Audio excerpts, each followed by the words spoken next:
Setelah meninggalkan Biro Industri dan Komersial, Bird Corporation resmi berganti nama menjadi Aiwa Electronics Co., Ltd. Mereka juga mengetahui bahwa Feng Yu adalah taipan legendaris Tiongkok yang telah mengakuisisi Aiwa Jepang. Feng Yu adalah perwakilan hukum perusahaan, Su Lihua masih menjadi manajer umum, dan T.N. San diangkat menjadi wakil manajer umum dan kepala keuangan. Tuan San bertanya kepada Feng Yu dengan rasa ingin tahu, apakah perusahaan ini benar-benar akan menghasilkan banyak uang? Bisakah orang-orang ini benar-benar berhasil mengembangkan pagar? Feng Yu menatap Tuan San dengan serius dan berkata, Tuan San, saya berjanji bahwa dalam 5 tahun, Anda akan menjadi multijutawan. Kembali di Beijing, sekolah dimulai, dan Feng Yu sekali lagi menikmati kehidupan kampus yang indah.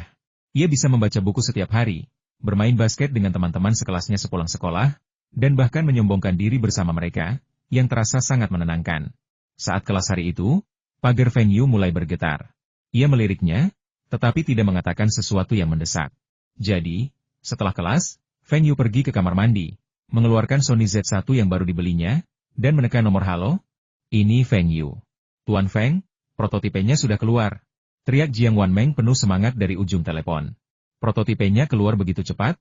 Feng Yu tak kuasa menahan diri untuk tidak mengerutkan bibir. Sapi perah lain akan segera muncul. Apakah Anda sudah memberitahu Tuan Fu? Saya sudah memberitahu mereka. Tuan Fu bilang dia akan membawa seseorang untuk memeriksanya besok. Kapan Tuan Feng akan datang? Mungkin besok, aku juga tidak bisa menahannya.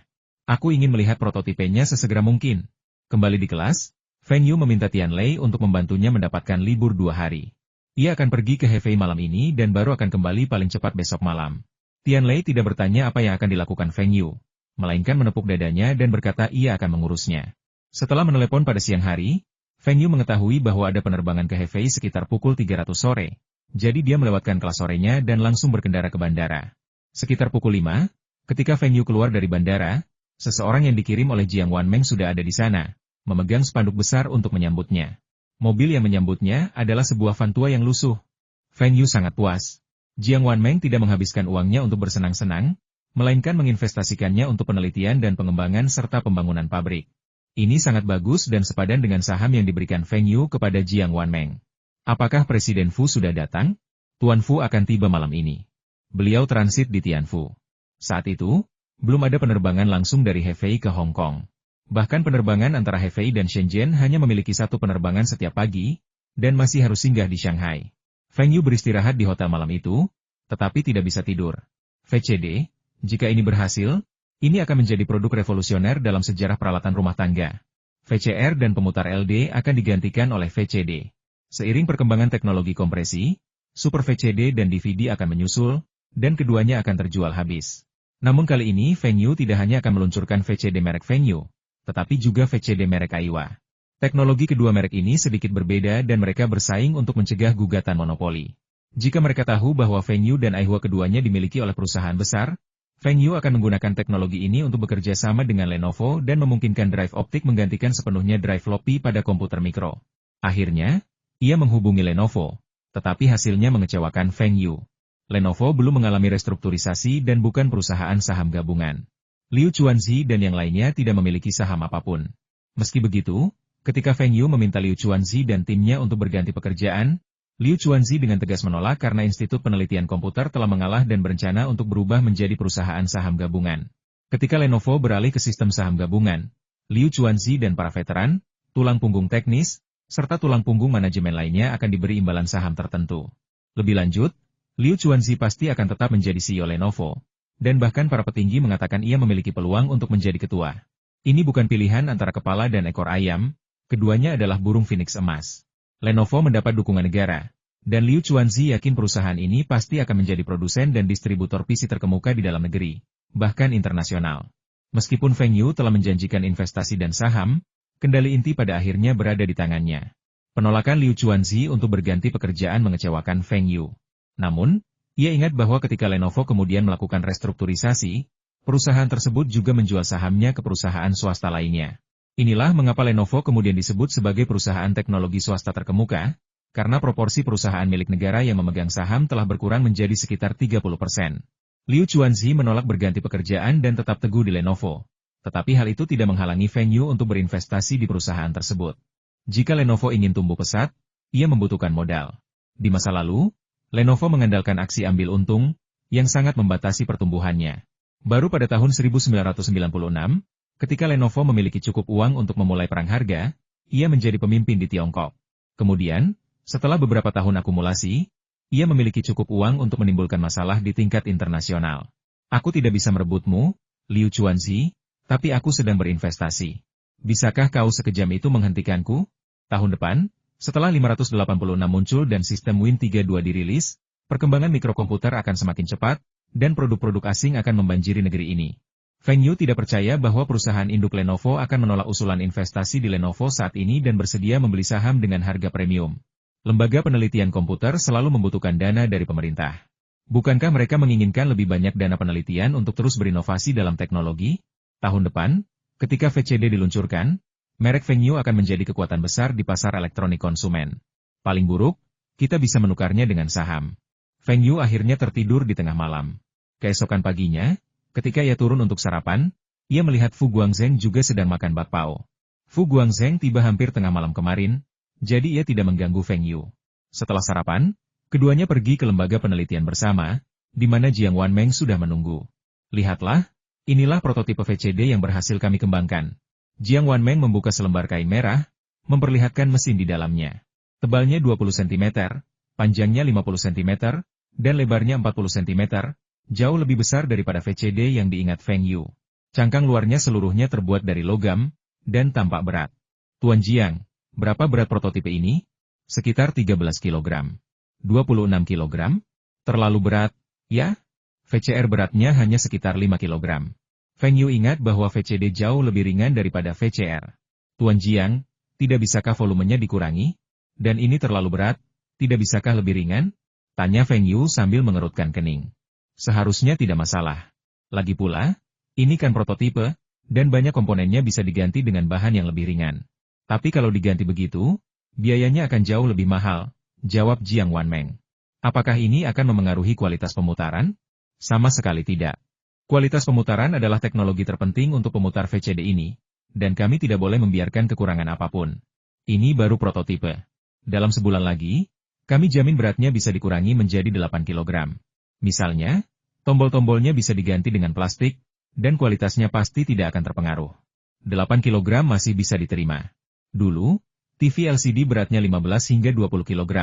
Seolah-olah semakin berat, semakin mahal pula rasanya. Jika tiba-tiba dibuat sangat ringan, TV itu tidak akan berfungsi. Orang-orang akan menganggapnya hanya cangkang kosong.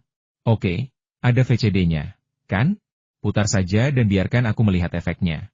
Jiang Wanmeng mencabut konektor sinyal antena di bagian belakang TV, menyambungkan kabel pemutar VCD, menekan sakelar, memasukkan cakram, menekan beberapa kali lagi, dan mulai memutar. Pidato pembukaan pembawa acara di pesta malam tahun baru terdengar dari TV. Di layar, raut wajah pembawa acara terlihat jelas dan suaranya tidak terdistorsi. Saat lagu pertama diputar, Feng Yu mendengarkan suara saudara Nan dan mengangguk dengan sangat puas. Kakak Fu, bagaimana menurutmu? Fu Guangzheng bertepuk tangan dan mengangguk penuh semangat untungnya. Saya berinvestasi di perusahaan ini. VCD ini pasti akan menggantikan VCR dan menjadi populer di seluruh dunia. Fu Guangzheng sangat bangga. Dia tidak pernah kehilangan uang sejak berinvestasi dengan Feng Yu. Untungnya, Feng Yu dan saya berteman. Pabrik VCD ini masih dalam tahap pembangunan dan diperkirakan akan selesai musim panas ini, dengan produksi diperkirakan akan dimulai sebelum akhir tahun. Produksi bulanan diperkirakan mencapai 50.000 unit. Setelah pengembangan VCD berhasil, Feng Yu juga mengingatkan Fu Guangzheng bahwa paten harus diajukan secepat mungkin, dan kali ini ia harus mempertimbangkan masalah tuntutan monopoli. Ia juga membahas kerjasama antara Feng Yu dan Aiwa. Feng Yu bertukar teknologi VCD dengan Aiwa. Merek Aiwa juga memiliki kekuatan yang tak terbantahkan. Lebih dari itu, VCD bukan hanya produk untuk film, tetapi juga produk revolusioner untuk karaoke. Aiwa, merek unggulan di bidang pemutar musik, juga dapat mendongkrak penjualan cakram musik VCD. Saat ini, Fu Guangzheng telah menegosiasikan hak cipta video musik dari puluhan perusahaan besar, tidak hanya dalam bahasa Mandarin, tetapi juga dalam banyak bahasa lain seperti Inggris, Jepang, Prancis, DLL. Feng Yu memperingatkan mereka bahwa setelah pabrik dibangun, mereka harus segera fokus memproduksi cakram VCD, karena volume penjualan cakram akan beberapa kali lipat, atau bahkan puluhan kali lipat, volume penjualan pemutar VCD. Ini adalah waktu terbaik, karena ketika VCD pertama kali hadir di pasaran, belum ada cakram bajakan. Begitu cakram bajakan muncul, dampaknya akan tak terbayangkan terhadap cakram asli. Dulu, Penjualan CD bajakan 10 kali lipat lebih besar daripada CD resmi. Kemampuan pembajakan Tiongkok tak tertandingi di dunia. Misalnya, ketika seorang penyanyi Hong Kong atau Taiwan merilis VCD, penjualan resmi mereka bisa mencapai ratusan ribu. Tetapi kenyataannya, jutaan orang membeli VCD mereka dan ikut bernyanyi. Para penyanyi tidak menerima sepeser pun keuntungan. Semua uangnya masuk ke kantong para pembajak. Namun, tak dapat dipungkiri bahwa kemunculan VCD kembali menggemparkan pasar rekaman. Dulu, video musik, kini MV, memungkinkan penggemar menyaksikan penyanyi favorit mereka tampil. Banyak lagu menjadi populer berkat MV klasik. Feng Yu berharap situasi ini akan segera terjadi. Semakin banyak MV yang dirilis, semakin banyak orang yang akan membeli pemutar VCD, dan semakin banyak pula uang yang akan ia hasilkan. Pertukaran teknologi dengan AIWA berarti Feng Yu akan meluncurkan merek pemutar portabel atau CD miliknya sendiri. Atas perintah Feng Yu, Liu Xingzhao terus mengembangkan Walkman sambil mulai merambah bidang pemutar CD. CD dan VCD memiliki beberapa teknologi yang saling melengkapi. Dan ketika kedua perusahaan saling bertukar teknologi, mereka dapat saling meningkatkan teknologi masing-masing hingga batas tertentu. AIWA sebenarnya sudah bisa memproduksi CD saat itu, tetapi secara teknologi mereka masih tertinggal dari Sony. Memaksa CD untuk dipasarkan tidak hanya akan menghasilkan sedikit keuntungan, tetapi juga akan merusak nilai merek AIWA. Kini AIWA mewakili merek pemutar portabel tercanggih. Meskipun Sony juga menggunakan teknologi B dan menghasilkan kualitas suara fidelitas tinggi, Sony telah dicap sebagai peniru. Sony merasa sangat dirugikan. Kami sudah lama menguasai teknologi ini, tetapi kami belum pernah meluncurkannya. Norio Ohga merasa paling tertekan. Lagi pula, ia juga bertanggung jawab atas AIWA. Namun, ia ditipu oleh Yagyu Hajime. Jika ia tahu teknologi AIWA secanggih itu, ia tidak akan pernah menjual AIWA. Lagi pula, dibandingkan dengan skala Sony, utang AIWA masih terjangkau. Terlepas dari hal lainnya, mereka telah kehilangan uang sejak mengakuisisi Columbia Pictures, dan uang yang mereka hilangkan setiap tahun cukup untuk membeli beberapa AIWA. Tahun ini, AIWA pasti bisa melunasi utang Sony. Dan setelah itu Sony tidak akan ikut campur lagi. Sony tentu tidak akan tinggal diam melihat mantan adiknya menyalip mereka. Namun, Sony tampaknya kurang beruntung. Meskipun telah meluncurkan Walkman yang lebih baik, mereka masih belum mampu bersaing dengan AIWA. Jika ini terus berlanjut, AIWA akan melampaui Sony di bidang Walkman tahun ini dan menjadi pemimpin dunia di bidangnya. Adapun mengapa Sony dicap sebagai peniru, itu karena Feng Yu membayar media Eropa dan Amerika untuk mempublikasikan tiruan AIWA oleh Sony dan mengutip contoh. Misalnya, Walkman baru besutan Sony yang dirilis tahun ini merupakan yang terdepan di dunia baik dari segi tampilan maupun teknologi, tetapi AIWA langsung mencantumkan beberapa area di mana Sony menirunya, seperti tampilan, warna, dan teknologi. Sony merasa benar-benar polos. Teknologinya sendiri sama, tetapi pendekatan yang berbeda menghasilkan hasil yang sama. Mungkinkah Walkman kami dibuat tanpa kepala magnetik? Soal warna, itu bahkan lebih konyol lagi. Hanya ada beberapa warna, dan AIWA tanpa malu-malu menawarkan hampir semua kombinasi warna. Apapun kombinasi warna yang kami gunakan, Anda selalu dapat menemukan produk yang serupa. Namun kesamaan tidak berarti tiruan.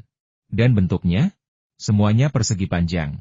Mungkinkah Walkman kita berbentuk bulat seperti pemutar CD? Jika bentuk persegi panjang itu tiruan, maka semua produsen Walkman di seluruh dunia menirunya. Tetapi apapun yang terjadi, reputasi Sony terus menurun, dan bahkan penjualan produk Sony lainnya mulai menurun. Walkman benar-benar memengaruhi nilai merek Sony. Ohga Norio kembali menjadi sasaran kritik presiden dalam rapat Dewan Direksi. Untungnya, para pesaing Ohga Norio tidak lebih baik. Karena Nintendo membatalkan perjanjian kerja sama game dengan Sony. Industri game selalu menjadi arah perkembangan penting bagi Sony. Seiring kehidupan masyarakat yang semakin baik dan penuh tekanan, mereka tentu membutuhkan game untuk bersantai, dan industri ini pasti akan terus berkembang pesat. Saat mereka ingin melakukan aksi besar, mereka tiba-tiba diusir oleh Nintendo. Sama seperti mereka yang merobek perjanjian dengan AIWA tanpa ragu-ragu. Mereka akhirnya menyadari betapa pahit dan marahnya perasaan dikhianati. Mereka menginvestasikan banyak tenaga, sumber daya material, dan energi dalam industri game. Tetapi ketika mereka mengalahkan Sega, hanya Nintendo yang menuai buah kemenangan. Benar saja, saat ini Nintendo telah memantapkan dirinya sebagai pemimpin industri game, dan bahkan tanpa Sony, ia masih bisa mendominasi dunia. Sony kemudian membuat keputusan besar mereka akan mengembangkan konsol game mereka sendiri. Mereka juga memiliki teknologinya dan pasti akan mampu merebut kembali pasar.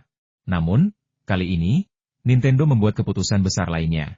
Mereka ingin bekerja sama dengan AIWA untuk terus mengembangkan konsol game. Sony benar-benar gila. Bagaimana teknologi AIWA bisa dibandingkan dengan teknologi kita? Kalian membatalkan perjanjian dengan Sony dan berbalik bekerja sama dengan AIWA? Pada saat ini, Sony juga menyadari bahwa alasan mengapa mereka dan Nintendo tidak mempunyai ruang untuk bermanuver adalah karena mereka ditikam dari belakang oleh AIWA. Lalu mengapa Nintendo memilih bermitra dengan AIWA? Karena AIWA menguasai pasar Tiongkok. Pasar Tiongkok selalu menjadi target Nintendo, dan merupakan pangsa pasar yang signifikan.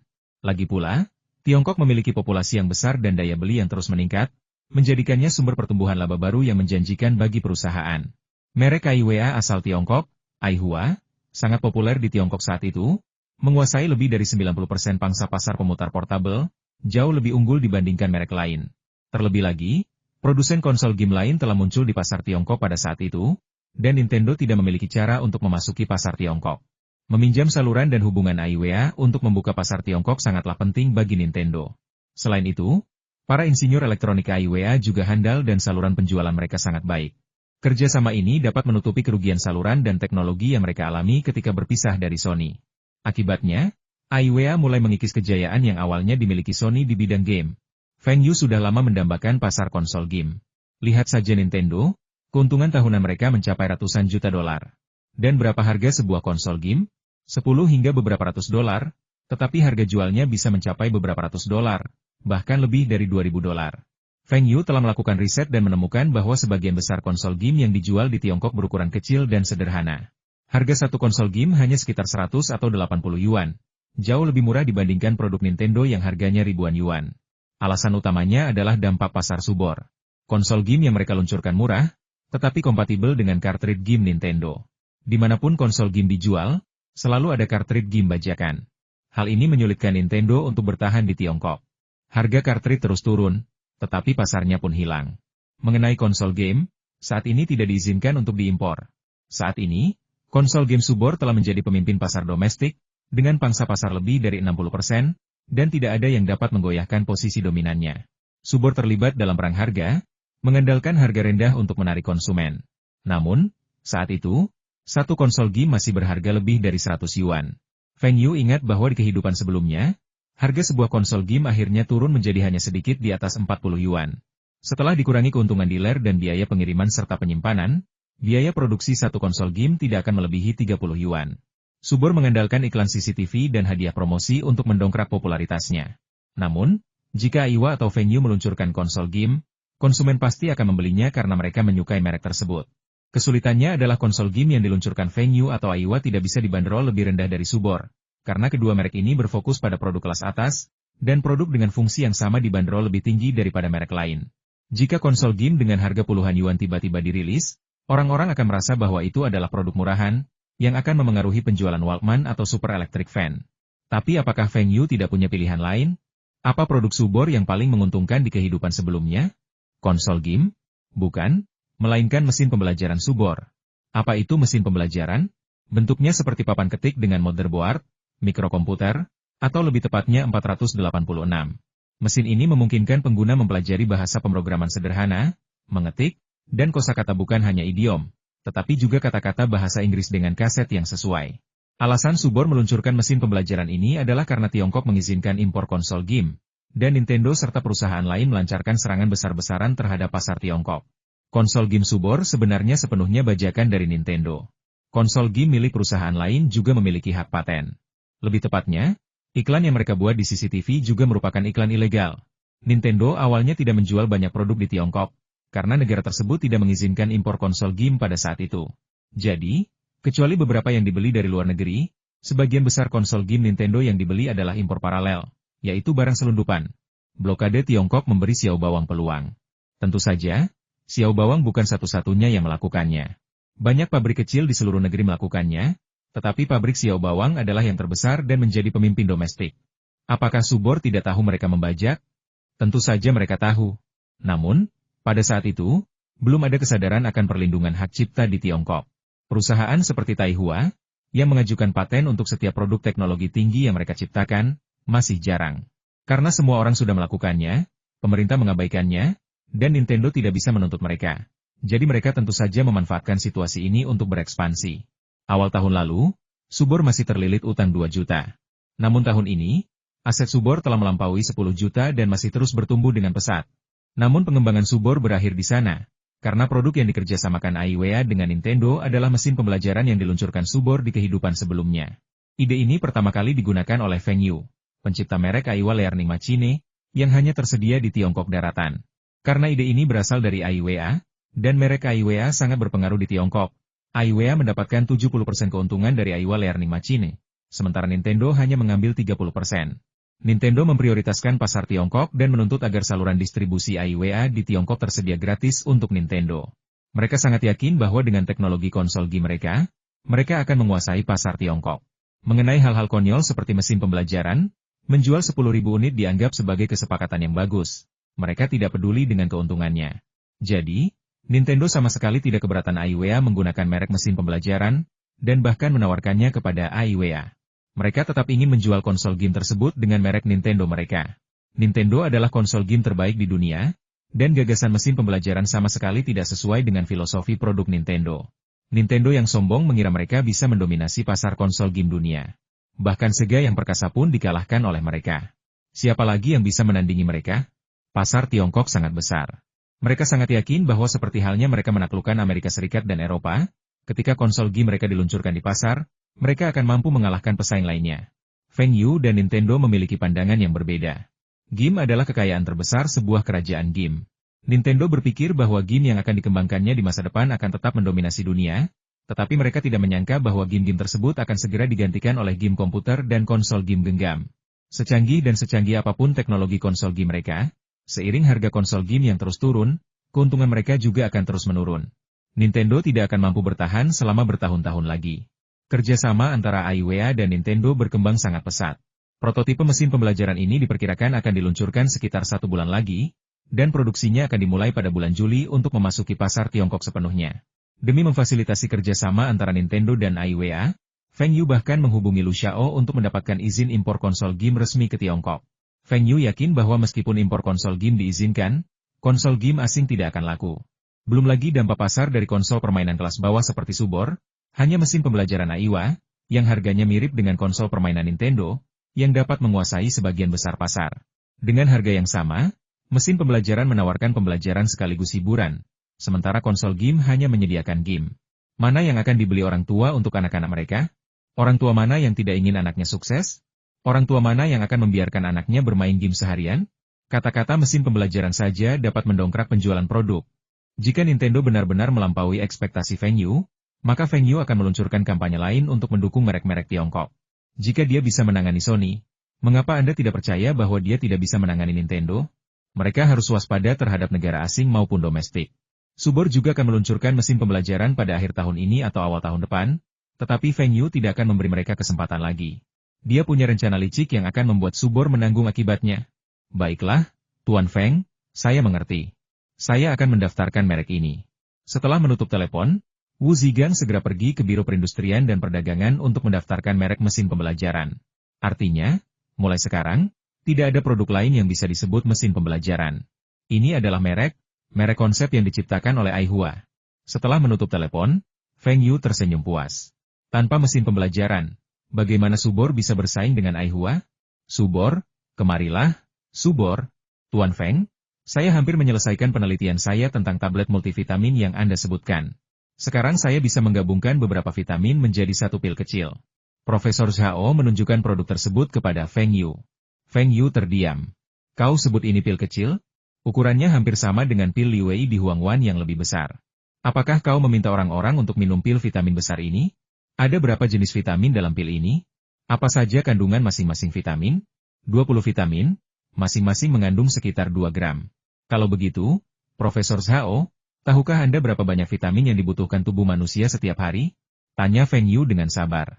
Pil ini beratnya lebih dari 40 gram, pantas saja besar, hampir 1 ons. Siapa yang makan pil sebesar itu setiap hari? Dan harus dikunyah, kan? Pil vitamin rasanya sangat tidak enak, kalau digigit, tinggal dimuntahkan saja. Profesor Zhao mengerti. Pil tunggal ini melebihi asupan mingguan tubuh. Dalam kata-kata Feng Yu, ini bukan obat, melainkan suplemen kesehatan. Sesuatu yang menawarkan manfaat, tetapi tidak akan membahayakan jika tidak dikonsumsi. Meskipun jumlahnya banyak, ia tetap menganggapnya sebagai obat. Pil ini dapat dibagi menjadi tablet-tablet kecil. Setiap tablet beratnya sekitar 5 gram, yang cukup untuk memenuhi sebagian besar kebutuhan vitamin harian tubuh. Apakah orang lain tidak makan? Apakah mereka tidak mengonsumsi vitamin saat makan? Gantilah dengan tablet atau pil kecil berukuran 1 atau 2 gram. Tablet atau pil tersebut harus mudah diserap tubuh manusia. Dan kandungan setiap tablet harus berbeda sesuai dengan asupan tubuh manusia. Tidak mungkin semuanya sama. Feng Yu menghela napas. Profesor Zhao, bagaimana mungkin dia begitu keras kepala? Berapa harga yang bisa kau jual sebagai obat? Tapi kalau dijadikan suplemen kesehatan, harganya pasti akan naik berkali-kali lipat.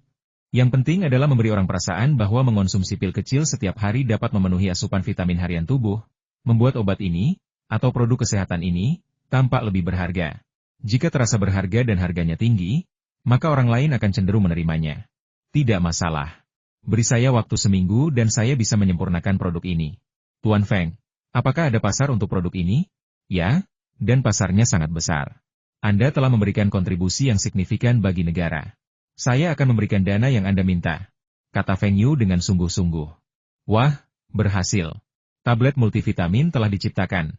Feng Yu berencana menjualnya 5 kali lipat harganya. Wah, aku masih sangat murah hati. Setidaknya jauh lebih murah hati daripada si idiot bodoh yang mematok harga 100 kali lipat. Bukankah itu hanya dana penelitian sebesar 1 juta? Itu bukan masalah besar. Tablet multivitamin ini saja bisa menghasilkan keuntungan jutaan dolar bagi Feng Yu setiap tahun. Dengan investasi dengan tingkat pengembalian beberapa kali lipat atau bahkan puluhan kali lipat, bagaimana mungkin Feng Yu tidak bahagia? Tak hanya tablet multivitamin ini, larutan oral seng glukonat dan kalsium glukonat yang diminta Feng Yu juga berhasil dikembangkan. Sejujurnya, ini bukanlah pengembangan yang terlalu rumit secara teknis. Hanya saja pada saat itu, orang Tiongkok belum memiliki konsep suplementasi seng dan kalsium.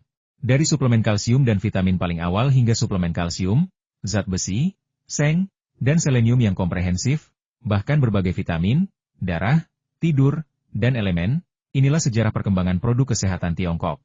Tentu saja, produk afrodisiak termasuk di antaranya. Konsep ini sebenarnya pertama kali diusulkan oleh perusahaan farmasi asing. Perlu dicatat bahwa orang-orang di luar negeri jarang mengonsumsi suplemen kalsium. Awalnya, tablet kalsium dijual sebagai obat untuk mengatasi kekurangan kalsium. Belakangan, mereka menyadari bahwa obat tersebut tidak laku karena hanya sedikit orang yang menderita penyakit tersebut. Mereka kemudian menemukan pasar Tiongkok, menyadari bahwa orang-orang di sana semakin kaya dan mulai mencari berbagai suplemen kesehatan. Lalu, mengapa mereka tidak bisa memperkenalkan konsep suplementasi kalsium ke Tiongkok? Jadi ada berbagai tablet kalsium, dan kemudian ada banyak sekali produk perawatan kesehatan yang diluncurkan oleh perusahaan farmasi. Kemudian, beberapa orang asing bercanda bertanya, apakah semua orang Tiongkok kekurangan kalsium? Ini adalah elemen jejak yang biasanya diperoleh melalui makanan dan bahkan berjemur. Bagaimana mungkin di Tiongkok, kalsium menjadi elemen yang tidak dimiliki tubuh manusia? Padahal, mereka hanya berpegang pada gagasan bahwa orang Tiongkok ingin hidup lebih lama dan anak-anak mereka tumbuh lebih tinggi. Lalu dengan gencar mempromosikan bahwa suplemen kalsium dapat mencegah osteoporosis, meningkatkan daya tahan tubuh orang lanjut usia, membuat tulang tumbuh lebih cepat, meningkatkan kemungkinan anak-anak tumbuh lebih tinggi, dan seterusnya. Itu adalah metode sederhana yang membuat Cina menjadi negara yang terkenal di dunia dengan kekurangan kalsium. Apakah klaim-klaim ini benar? Ada beberapa kebenaran di dalamnya, tetapi tidak terlalu berpengaruh. Banyak faktor yang berkontribusi terhadap osteoporosis pada lansia. Bahkan mengonsumsi banyak suplemen kalsium pun tidak ada gunanya jika penyerapannya buruk atau tidak dikonsumsi sesuai kondisi yang tepat. Ada juga banyak faktor yang memengaruhi pertumbuhan anak, dan kalsium hanyalah salah satunya. Daripada uangnya dihasilkan oleh orang asing, lebih baik kita sendiri yang menghasilkannya dan mengembalikannya ke negara. Namun, untuk memproduksi produk-produk ini, diperlukan pabrik farmasi. Feng Yu kemudian teringat kebangkitan pabrik farmasi Harbin di kehidupan sebelumnya, yang mengandalkan larutan oral kalsium glukonat dan seng glukonat. Pada puncaknya, penjualannya 2 kali lipat dari total penjualan semua merek suplemen kalsium dan seng lainnya. Tampaknya banyak orang Tiongkok kaya di masa depan akan terlibat dalam penjualan farmasi, dan sebagian besar dari mereka merupakan usaha patungan, yang berarti semua uang diperoleh oleh orang asing. Namun, situasi ini tidak akan pernah terjadi dalam hidup ini. Industri farmasi dalam negeri akan segera dilanda badai obat-obatan kesehatan, dan yang pertama memulai badai ini adalah pabrik farmasi Harbin. Apa katamu? Kau ingin berinvestasi di pabrik farmasi Harbin? Zhang Ruiqiang menatap Feng Yu dengan tatapan kosong. Ia tidak mengerti mengapa Feng Yu berpikir untuk menjual obat padahal ia baik-baik saja. Ia datang ke Beijing untuk melaporkan pekerjaannya. Program percontohan untuk mengembalikan lahan pertanian ke lahan pertanian telah berhasil, dan negara kemudian memberikan hibah yang substansial. Lebih lanjut, ekspor petani juga menjadi pengingat bagi bangsa negara kita memiliki banyak petani tetapi lahannya tidak memadai. Jadi mengapa tidak mengizinkan petani untuk menghasilkan uang dengan bertani di luar negeri? Ini adalah jalan baru. Kepemimpinan Zhang Ruiqiang dalam dua proyek percontohan ini benar-benar membuatnya kehilangan kesempatan untuk bergabung dengan kementerian. Ia awalnya telah meramalkan runtuhnya Uni Soviet, dan kepemimpinannya sangat dihargai oleh atasannya. Namun, sebagai penanggung jawab proyek percontohan, ia jelas tidak bisa langsung pergi. Maka, Sekretaris Partai Harbin memanfaatkan kesempatan ini dan dipindahkan ke Kementerian Luar Negeri, menjadi orang ketiga yang memegang komando. Meskipun pangkatnya sama, kekuasaannya berkali-kali lipat lebih besar daripada saat ia menjabat sebagai Sekretaris Partai Harbin. Wali kota menggantikan sekretaris, sehingga posisi wali kota kosong. Harbin adalah kota subprovinsi, dan wali kota setidaknya harus merangkap jabatan sebagai asisten gubernur provinsi, yang secara efektif merupakan pejabat subprovinsi. Banyak orang bercita-cita untuk berkompetisi. Beralih dari gubernur provinsi menjadi wakil gubernur provinsi merupakan langkah yang signifikan, dan banyak yang telah menjabat sebagai gubernur provinsi selama 20 tahun, hanya untuk pensiun pada tingkat tersebut. Namun, kandidat nomor 1 He Longjiang menentang segala rintangan dan sangat merekomendasikan Zhang Ruiqiang sebagai penerus wali kota Harbin. Meskipun Zhang naik ke tampuk kekuasaan terbilang cepat, usianya sudah 40-an, sehingga memenuhi persyaratan nasional untuk mempromosikan pejabat muda. Lebih lanjut, Zhang telah meraih kesuksesan besar sebagai wakil presiden eksekutif, sehingga promosinya menjadi pilihan yang sah. Akhirnya, Zhang Ruiqiang mengalahkan para pesaingnya dan berhasil mengambil alih. Kali ini, ia datang ke departemen organisasi di Beijing untuk mengurus formalitas. Ia menerima telepon dari Feng Yu dan mendengar bahwa ada kesepakatan bagus lainnya, jadi ia meluangkan waktu untuk datang dan bertemu Feng Yu. Tetapi dia tidak pernah bisa membayangkan mengapa Feng Yu berpikir untuk menjual obat. Feng Yu, kamu baik-baik saja. Kenapa kamu mau berinvestasi di pabrik farmasi di Harbin? Aku tidak bisa berkomentar banyak tentang bakatmu yang luar biasa di bidang manufaktur industri. Baik itu Taihua Trading Company, Harbin Machinery Company, atau bahkan rencanamu untuk memproduksi mobil, kota ini sudah menyetujuinya. Tapi industri farmasi ini benar-benar berbeda dari mereka. Kimia dan mekanika adalah dua jurusan yang berbeda. Zhang Ruiqiang membujuk dengan sungguh-sungguh. Feng Yu adalah sosok yang sangat ia kagumi. Hubungan mereka lebih dari sekadar persahabatan. Tidak seperti hubungan antara pejabat dan pengusaha biasa. Feng Yu telah membawa perubahan yang tak tertandingi bagi Harbin, yang mendorong kebangkitan industrinya. Namun, ia juga telah melindungi Feng Yu dari berbagai tantangan resmi, bahkan sampai mengkonfrontasi gubernur provinsi. Lagi pula, banyak orang iri dengan keuntungan besar Feng Yu. Jika Feng Yu ingin mencoba hal baru di industri permesinan atau berinvestasi di pabrik milik negara di Harbin, ia tidak akan menolak dan bahkan akan mendukungnya dengan sepenuh hati. Namun, saat mendukungnya, ia juga akan berusaha sebaik mungkin untuk mendapatkan manfaat sebesar-besarnya bagi Harbin. Tapi sekarang Feng Yu justru akan membeli saham perusahaan farmasi tersebut. Apa ini lelucon? Meskipun perusahaan farmasi tersebut juga sedang mempersiapkan restrukturisasi, mereka tidak berencana mengizinkan pihak lain membeli saham. Lagi pula, ini adalah produk yang dapat menyembuhkan penyakit dan menyelamatkan nyawa, jadi lebih baik tetap berada di tangan negara. Jika Feng Yu membeli saham perusahaan farmasi, itu pasti untuk menghasilkan uang. Jika dia menaikkan harga obat untuk menghasilkan uang, dia akan dikritik oleh warga. Bos, bagaimana pabrik farmasi ini bisa menghasilkan uang? Menjual obat-obatan biasa? Obat-obatan yang bisa diproduksi pabrik farmasi lain? Tentu saja tidak. Obat-obatan yang paling menguntungkan pada dasarnya ada di tangan orang asing. Misalnya, ketika penisilin dan oksitetrasiklin pertama kali ditemukan, perusahaan farmasi yang menguasai teknologi ini meraup untung besar. Berapa banyak uang yang bisa kita hasilkan dengan memproduksi penisilin sekarang? Dan saya punya beberapa resep di tangan saya. Tentu saja, resep-resep itu bukan hasil riset saya, melainkan oleh para profesor dari Universitas Beijing. Produk-produk ini jelas bisa mengisi kekosongan domestik. Kira-kira, berapa banyak keuntungan yang bisa mereka dapatkan? Zhang Ruiqiang menatap Feng Yu dengan curiga. Apakah Feng Yu punya resep yang bisa menutupi kekurangan rumah tangganya? Dan lebih dari satu? Jika Feng Yu hanya punya satu, ia mungkin akan percaya. Pria ini luar biasa, dan ia mungkin mendapatkan resep seperti itu dari suatu tempat. Tetapi jika ia punya lebih dari satu, ia kurang yakin. Para profesor di Universitas Jingcheng memang bagus, tetapi mereka jelas bukan yang terbaik di negeri ini dalam hal farmasi. Dan mereka bahkan tidak mendekati para profesor farmasi di Universitas Kedokteran Harbin. Sesekali, saya mendapat inspirasi, dan resepnya saja sudah merupakan berkah dari surga. Tetapi berapa banyak lagi yang bisa saya dapatkan? Pasti ada yang salah di sini. Katakan padaku, obat-obatan ini digunakan untuk mengobati penyakit apa? Kalau untuk penyakit ringan seperti pilek dan demam, lupakan saja. Setidaknya ada 80, bahkan 100, obat untuk penyakit seperti itu. Feng Yu mulai menghitung dengan jarinya. Menjelaskan resepnya kepada Zhang Ruiqiang ada larutan oral kalsium glukonat untuk anak-anak yang kekurangan kalsium. larutan oral seng glukonat untuk anak-anak yang kekurangan seng, larutan oral penambah darah untuk wanita, tablet kalsium tinggi untuk lansia yang kekurangan kalsium, dan super gold vitamin untuk suplemen vitamin yang lengkap. Tunggu, apa ini obat? Zhang Ruiqiang menyela celoteh Feng Yu. Benda-benda ini tidak terdengar seperti obat baginya. Bahkan bisa mengisi kembali qi dan darah. Jadi bukankah itu mirip dengan Sanzu oral liquid? Obat macam apa ini? Jelas-jelas suplemen kesehatan. Anak ini mencoba mengubah konsepnya lagi. Ini obat kesehatan, tonik yang sangat bagus. Jangan beri aku itu. Tonik apa? Lebih baik kau bilang saja itu produk kesehatan. Kau ingin pabrik farmasi di Harbin memproduksi produk kesehatan ini untukmu? Itu pabrik farmasi, bukan pabrik makanan. Apa yang kau lakukan? Zhang Ruiqiang marah.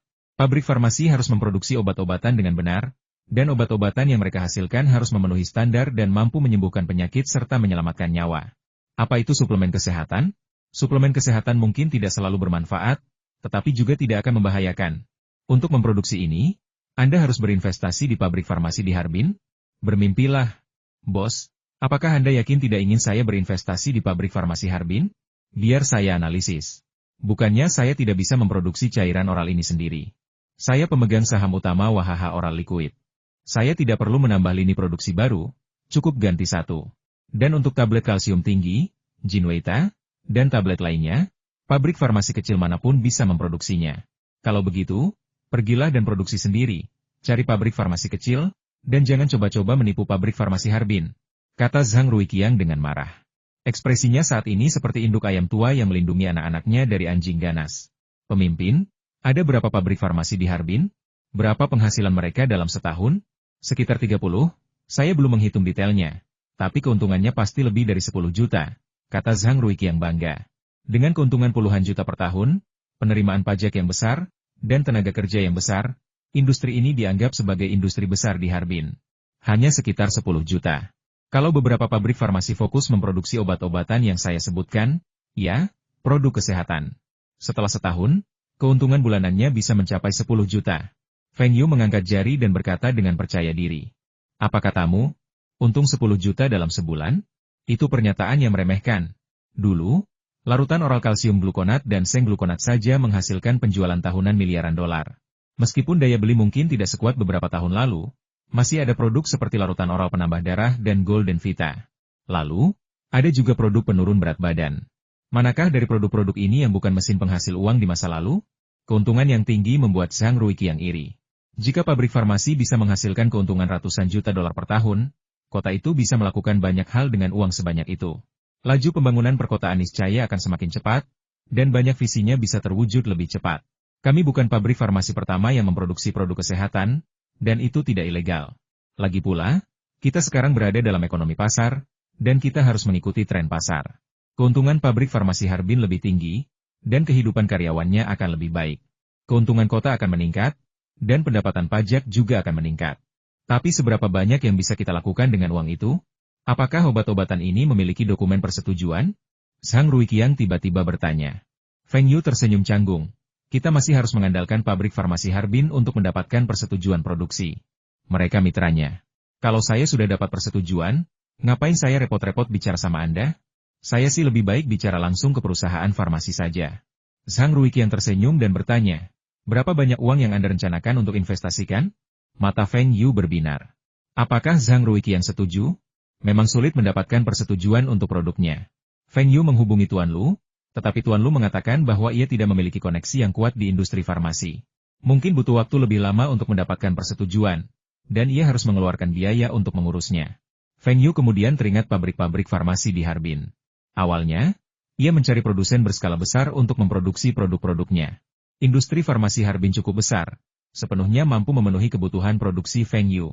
Namun, tidak seperti di kehidupan sebelumnya, industri tersebut belum terintegrasi menjadi satu konglomerat. Lebih lanjut, bekerja sama dengan pabrik-pabrik farmasi di Harbin akan menghemat banyak tenaganya. Saat itu di Tiongkok, setelah banyak investasi dilakukan, pemerintah daerah akan mempersulit investor, terutama usaha patungan. Situasi ini membutuhkan waktu 2 tahun untuk pulih, dan kemudian akan pulih sepenuhnya. Investor akan menandatangani berbagai kontrak yang keras, yang pada gilirannya akan mengendalikan pemerintah daerah. Ukur nilai pasar pabrik farmasi Harbin dan integrasikan semua perusahaan milik negara di bawah Biro Administrasi Medis untuk membentuk perusahaan grup. Saya akan berinvestasi di dalamnya dengan resep dan uang tunai, dengan target kepemilikan saham sebesar 49%. Saya hanya membutuhkan wewenang untuk mengambil keputusan atas operasional produk perawatan kesehatan ini. Saya jamin bahwa di masa depan, grup farmasi Harbin akan menjadi grup farmasi terbesar di Tiongkok. Frasa grup farmasi terbesar di Tiongkok kembali membuat Zhang Ruiqiang kesal. Ia awalnya berencana untuk mengintegrasikan perusahaan-perusahaan tersebut di bawah Biro Administrasi Medis Harbin, tetapi sekretaris sebelumnya tidak setuju, dan ia merasa waktunya belum tepat. Namun sekarang, saatnya telah tiba. Kembalilah ke Harbin dalam beberapa hari. Kita harus membahas detailnya. Zhang Ruiqiang menjabat sebagai wali kota Harbin. Langkah pertamanya adalah mengusulkan restrukturisasi industri farmasi kota, menggabungkan semua perusahaan di bawah administrasi medis menjadi satu perusahaan grup, mendatangkan modal eksternal, dan memperluas jangkauan produk. Berita ini menggemparkan kota. Sebagian besar perusahaan yang awalnya direstrukturisasi merugi atau hampir merugi. Meskipun ada beberapa perusahaan yang tidak merugi dan juga telah direstrukturisasi, jumlahnya relatif sedikit, dan semuanya memproduksi barang konsumsi umum dan tidak pernah terlibat dalam industri farmasi. Khususnya, terdapat 30 atau 40 perusahaan di bawah Biro Administrasi Medis Harbin, dan beberapa di antaranya telah direstrukturisasi dan tidak semuanya sepenuhnya milik negara. Kesulitan yang dihadapi terlalu besar. Mereka tidak mengerti mengapa Zhang Ruiqiang ingin menggabungkan perusahaan-perusahaan ini. Restrukturisasi semacam itu niscaya akan menghabiskan banyak uang bagi kota. Banyak dari mereka menduga ini adalah proyek pencapaian politik Zhang Ruiqiang. Sebuah unjuk kekuatan, karena Harbin mendapatkan perusahaan farmasi besar selama masa jabatannya. Zhang Ruiqiang mengangkat isu ini saat ia masih menjabat sebagai wakil ketua eksekutif. Wali kota saat itu tidak setuju maupun menentang, tetapi sekretarisnya dengan tegas menentangnya. Kini setelah sekretarisnya pergi dan Zhang Ruiqiang menjadi wali kota, ia langsung mengangkatnya lagi. Apa pendapat Zhang Ruiqiang tentang hal ini? Industri farmasi bisa menjadi industri andalan Harbin? Itu cuma candaan. Saya belum pernah dengar ada kota yang menganggap industri farmasi sebagai industri andalan. Kalau kamu meraup untung besar dari jualan obat, orang-orang akan mengutukmu sampai mati. Zhang Ruiqiang telah lama mempelajari isu ini. Ia mengetahui contoh serupa di luar negeri di mana kehadiran perusahaan farmasi multinasional besar di suatu kota dapat memberikan dampak yang signifikan, tidak hanya dalam hal pendapatan pajak tetapi juga dalam hal kesempatan kerja, publisitas kota, dan manfaat lainnya. Harbin memiliki terlalu banyak pabrik farmasi. Semuanya terlalu kecil dan beroperasi secara independen. Zhang Ruiqiang melihat nilai branding melalui perusahaan dagang Taihua milik Feng Yu. Jika semua obat yang diproduksi oleh pabrik farmasi Harbin diberi label grup farmasi Harbin pada kemasannya, niscaya akan menciptakan kesan bahwa grup farmasi Harbin adalah konglomerat yang kuat, sehingga mendorong penjualan obat-obatan lain. Saat ini, pabrik-pabrik farmasi di Harbin hanya memiliki sedikit daya saing, kecuali untuk obat antiinflamasi. Jika bukan karena regulasi yang direncanakan pemerintah kota, beberapa pabrik farmasi mungkin sudah terlilit utang. Mereka yang berkinerja baik dapat meraup keuntungan jutaan dolar per tahun, sementara mereka yang berkinerja buruk bahkan hampir tidak bisa mencapai titik impas. Tanpa konsolidasi, mereka yang berkinerja buruk cepat atau lambat akan tersingkir oleh pasar, dan kota kemudian harus mencari solusi. Memukimkan kembali para pekerja merupakan tantangan besar. Perusahaan-perusahaan ini, dengan kapitalisasi pasar lebih dari 200 juta, hanya berhasil menghasilkan laba sekitar 10 juta. Lihat saja perusahaan permesinan. Kapitalisasi pasar awal mereka sangat rendah, dan laba mereka pun sangat rendah. Belum lagi perusahaan dagang Taihua milik Feng Yu. Modal awal terdaftar mereka hanya 200.000. Tetapi laba mereka tahun itu melebihi 1 juta. Laba dan pajak tahun lalu bahkan melebihi 10 juta. Zhang Ruiqiang awalnya ragu-ragu, khawatir merger tersebut akan menjatuhkan perusahaan-perusahaan farmasi yang lebih menguntungkan. Namun, karena Feng Yu berani membuat janji yang begitu berani, ia yakin bisa mewujudkannya. Orang ini sangat cerdik, ia bisa menghasilkan uang di industri apapun. Bahkan memelihara babi di rumah saja bisa menghasilkan keuntungan yang cukup besar dalam setahun hingga membuat mata orang melotot. Feng Yu sangat ahli dalam penjualan. Hanya saja, tidak diketahui apakah Feng Yu benar-benar ahli dalam menjual obat. Jika Feng Yu ini juga ahli, maka perusahaan farmasi Harbin yang telah merger pasti akan bangkit. Zhang Ruiqiang sangat cakap dan memiliki pengalaman luas dalam restrukturisasi perusahaan di Harbin. Sebagian besar perusahaan yang direstrukturisasinya telah berhasil. Tentu saja, ada beberapa kegagalan, tetapi kegagalan tersebut kecil, dan para pekerja telah dipindahkan dengan tepat. Secara keseluruhan, manfaatnya lebih besar daripada kerugiannya. Orang yang cakap cenderung lebih tegas dalam bertindak. Karena ia telah mengusulkan ide ini, ia harus mewujudkannya. Awalnya, hal ini mungkin sulit, karena mengintegrasikan perusahaan-perusahaan ini pasti akan membutuhkan biaya yang cukup besar. Namun, dengan bergabungnya Feng Yu dapat menyediakan pendanaan, dan kali ini, Feng Yu juga berjanji untuk tidak mengambil alih saham pengendali. Semua masalah ini dengan mudah diselesaikan. Yang lain tidak mengerti Feng Yu, tetapi Zhang Ruiqiang paling mengenalnya di antara para pejabat kota, dan dia mempercayai apa yang dikatakan Feng Yu. Feng Yu jelas orang super kaya, tetapi dia tidak pernah melihat pengeluaran yang boros untuknya, kecuali untuk berbagai sumbangan untuk gedung pendidikan. Sangat jarang bagi seseorang untuk dapat melakukan hal ini setelah menjadi kaya. Jika dia ingin Feng Yu membayar, Zhang Ruiqiang pertama-tama harus meyakinkan pemimpin kota lainnya untuk setuju mengintegrasikan industri farmasi Harbin. Rapat pemerintah yang diperluas hari ini terutama difokuskan pada kelayakan penggabungan perusahaan-perusahaan di bawah Biro Administrasi Medis menjadi satu perusahaan grup. Selain pimpinan Biro Kesehatan dan Biro Administrasi Medis, kami juga mengundang Bapak Wu Zigang, manajer perusahaan dagang Taihua. Materi rapat telah dibagikan kepada semua orang, sehingga siapapun yang memiliki pendapat dapat menyampaikannya sekarang. Ketika para pemimpin lainnya melihat Wu Zigang hadir, mereka terkejut. Ini adalah rapat kerja pemerintah yang melibatkan industri farmasi, jadi wajar saja jika perwakilan dari Biro Kesehatan dan Biro Administrasi Medis hadir. Namun, siapakah Wu Zigang? Apa hak perusahaan perdagangan Taihua untuk duduk di ruang konferensi ini? Meskipun Wu Zigang duduk di sudut paling jauh, ia, seperti Zhang Ruiqiang, menjadi pusat perhatian seluruh ruang konferensi. Meskipun banyak pemimpin yang menatapnya, ia tidak menunjukkan tanda-tanda demam panggung. Dia ingat apa yang dikatakan Feng Yu kepadanya dan menggunakannya untuk menyemangati dirinya sendiri. Anda adalah wakil manajer Taihua Trading Company, perusahaan swasta terbesar di Harbin, bahkan di Heilongjiang. Pajak yang dibayarkan perusahaan setiap tahun membiayai para pemimpin Harbin ini. Anda adalah pembayar pajak, dan mereka adalah pegawai negeri sipil, yang pada dasarnya melayani kita.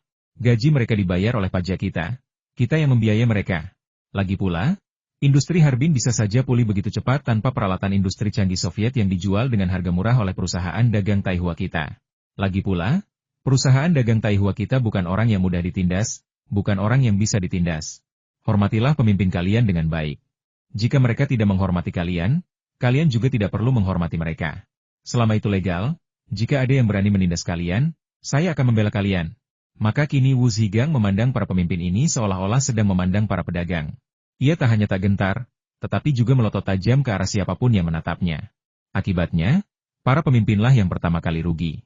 Perusahaan perdagangan Taihua berada di bawah perlindungan wali kota. Kehadiran Wu Zigang hari ini pasti atas undangan wali kota. Jika mereka mengganggu Wu Zigang, mereka sama saja dengan wali kota. Wali kota baru saja dilantik, jadi bukankah ini kesempatan yang baik untuk memanfaatkan mereka demi membangun otoritasnya? Hanya saja mata Wu Zigang sangat menyebalkan. Anda adalah wakil manajer perusahaan swasta, mengapa Anda menatap kami dengan rasa superioritas di mata Anda? Suasana pertemuan ini terasa aneh. Tak seorang pun berinisiatif bicara. Zhang Ruiqiang kemudian mulai menyebut nama-nama, dan yang pertama adalah nama-nama yang telah ia persiapkan sebagai calo. Wakil wali kota Harbin yang baru juga merupakan wakil wali kota peringkat terakhir, tetapi bobot kata-katanya tidak jauh lebih rendah daripada wakil eksekutif, karena dia adalah sekretaris provinsi nomor 1 bulan lalu. Saya baru saja bergabung dengan tim kami, tetapi saya cukup mengenal Harbin. Restrukturisasi BUMN merupakan inisiatif nasional, dan Harbin memimpin. Proses restrukturisasi selama beberapa tahun terakhir sangat efektif, dan pimpinan kami sangat puas. Siapa yang terutama bertanggung jawab atas reformasi ini? Wali Kota Zhang. Wajar jika dikatakan bahwa tidak seorang pun di sini yang memiliki pengalaman sebanyak Wali Kota Zhang di bidang ini.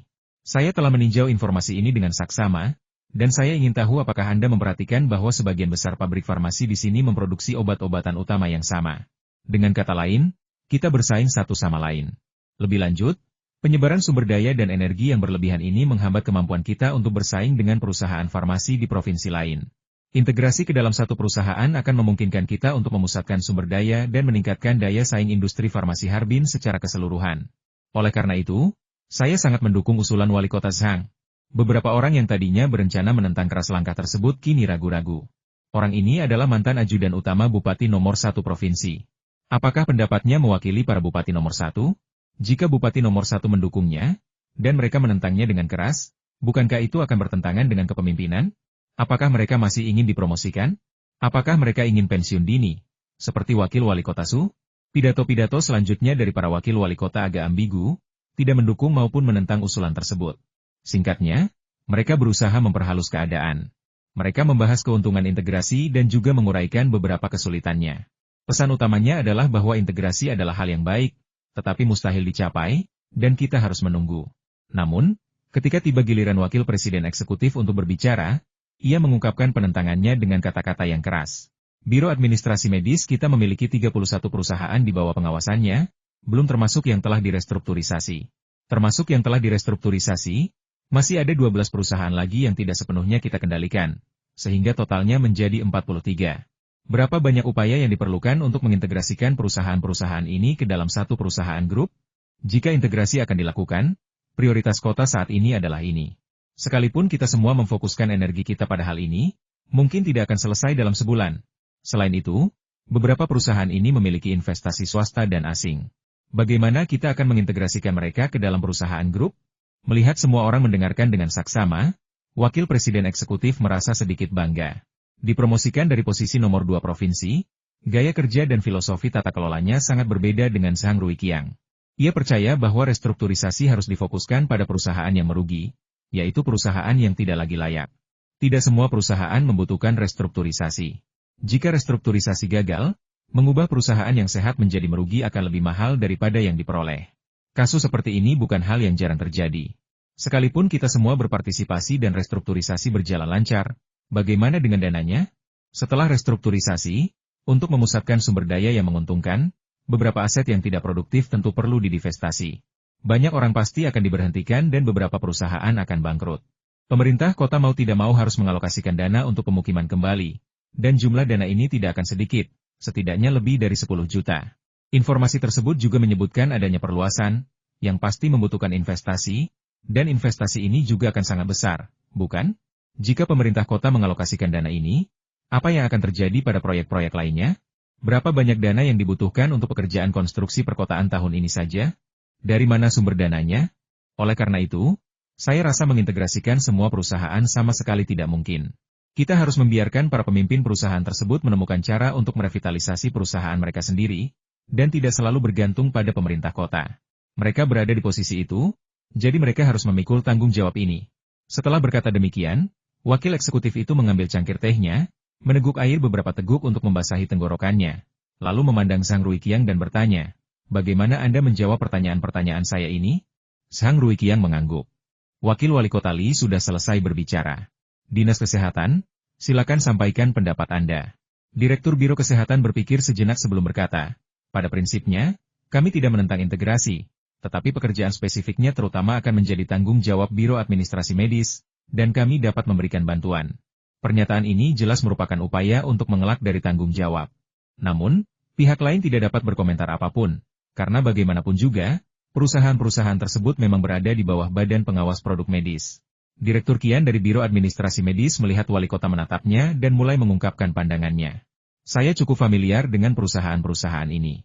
Saya juga pernah mengunjungi perusahaan-perusahaan farmasi di provinsi lain. Banyak di antaranya telah mencapai reputasi nasional dengan menggabungkan beberapa perusahaan kecil menjadi satu kekuatan. Jika kita ingin berekspansi keluar Heilongjiang, merger adalah satu-satunya pilihan kita. Sedangkan untuk perusahaan-perusahaan yang sudah memiliki investor lain, saya akan membahas konversi saham mereka menjadi saham perusahaan baru, atau akuisisi saja. Konyol. Dari mana uangnya?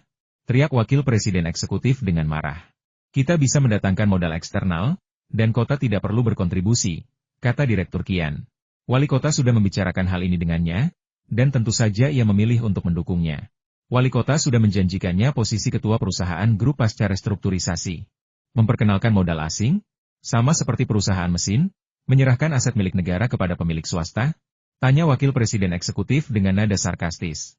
Baru kemudian semua orang mengerti mengapa Wu Zhigang muncul. Modal asing yang akan diperkenalkan seharusnya adalah perusahaan perdagangan Taihua.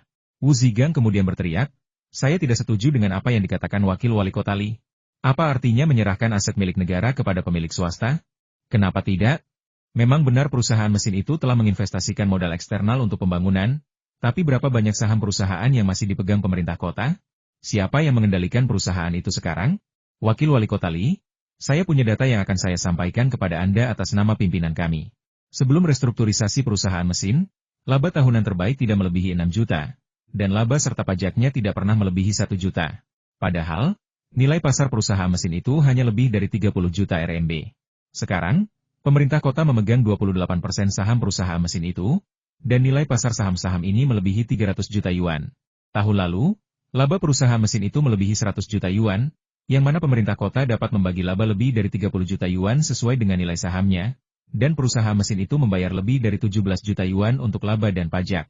Apakah ada keraguan apakah pemerintah kota untung atau rugi? Tanya Wu Zigang dengan lantang. Feng Yu juga memanggil Wu Zigang untuk melakukan gerakan ini. Ini namanya bicara fakta. Letakkan data ini di atas meja. Jangan selalu berpikir bahwa Feng Yu memanfaatkan kota. Jika Feng Yu tidak ada, bahkan jika perusahaan mesin ini sekarang berjalan baik dan memiliki aset 50 juta, perusahaan itu akan dianggap baik. Berapa banyak keuntungan dan pajak yang akan diperolehnya? Ada kemungkinan besar perusahaan itu tidak akan mampu menahan dampak pasar dan mungkin sudah merugi. Meskipun kota tersebut tidak lagi memegang saham pengendali, keuntungannya jauh lebih besar daripada 2 tahun lalu. Jika tidak, para petinggi tidak akan menganggap restrukturisasi ini sukses dan pasti sudah meminta pertanggungjawaban Zhang Ruiqiang sejak lama. Itu kan perusahaan mesin. Perusahaan farmasi itu beda. Bisakah Anda menjamin perusahaan farmasi itu tetap bisa menghasilkan banyak uang setelah restrukturisasi? Bantah Wakil Wali Kota Li. Wu Zigang menatap semua orang dan berkata dengan lantang, bos kami bilang dia bisa. Kata-kata dia bisa membuat seluruh tempat hening. Semua orang menatap Wu Zigang, dan Wu Zigang membalas tatapan mereka tanpa ragu. HMPH, kamu bilang bisa? Bagaimana kalau kamu tidak bisa? Wakil Wali Kota Li mendengus dingin.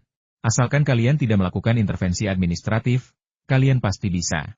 Setahun lagi, laba tahunan Harbin Pharmaceutical Group akan mencapai 100 juta.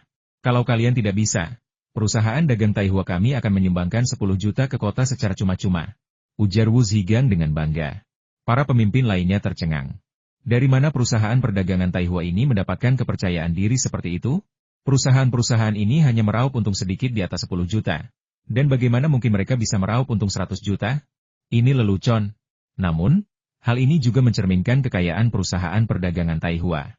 Tahun lalu, perusahaan ini berjanji untuk menyumbangkan 10 gedung pendidikan kepada pemerintah kota, yang akan selesai dibangun pada musim panas ini. Hal ini telah sangat mengatasi kekurangan dana pendidikan di kabupaten tersebut dan juga merobohkan beberapa bangunan tua yang berbahaya. Para pemimpin lainnya sepakat bahwa kota tidak akan rugi, baik menang maupun kalah. Jika kota menang, mereka akan mendapatkan jaminan dana dari perusahaan perdagangan Taihua. Jika kota kalah, itu berarti perusahaan farmasi hasil merger tersebut akan benar-benar mendatangkan keuntungan besar bagi kota. Zhang Ruiqiang juga sedikit terkejut. Wu Zigang berani mengatakan itu, pasti itu instruksi Feng Yu. Namun, Feng Yu tidak menyuruhnya menyumbang ke kota jika dia tidak bisa melakukannya. Namun, ini adalah hal yang baik, jadi dia tidak punya alasan untuk menolak. Semuanya, ada pendapat? Zhang Ruiqiang menatap semua orang, terutama Wakil Wali Kota Li. Kondisi semurah itu tidak ada dimanapun di negara ini. Kalau kalian masih keberatan, kalian hanya keberatan demi keberatan. Itu menunjukkan etos kerja kalian buruk. Jangan salahkan saya, Wali Kota, karena menggunakan jabatan saya untuk menekan kalian.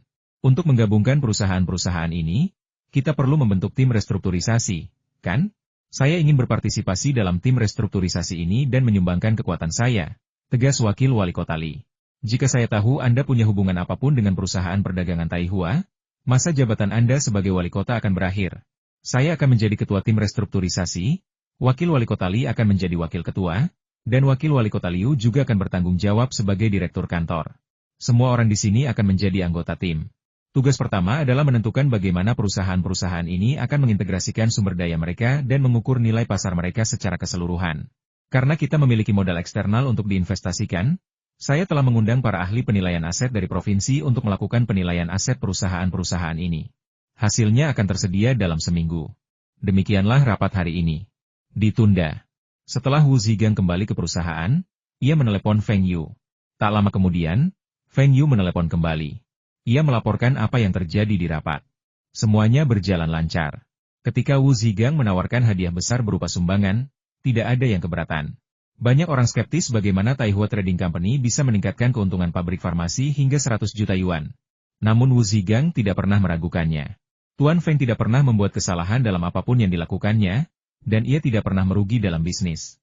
Setiap kali Tuan Feng membuat estimasi pasar, ia bersikap konservatif, tidak pernah melebih-lebihkan. Tuan Feng berkata bahwa dalam 1 tahun, keuntungan tahunan pabrik farmasi akan mencapai 100 juta yuan, dan dia yakin itu akan berhasil. Evaluasi aset dilakukan dengan sangat cepat. Dalam 5 hari, seluruh aset telah dievaluasi.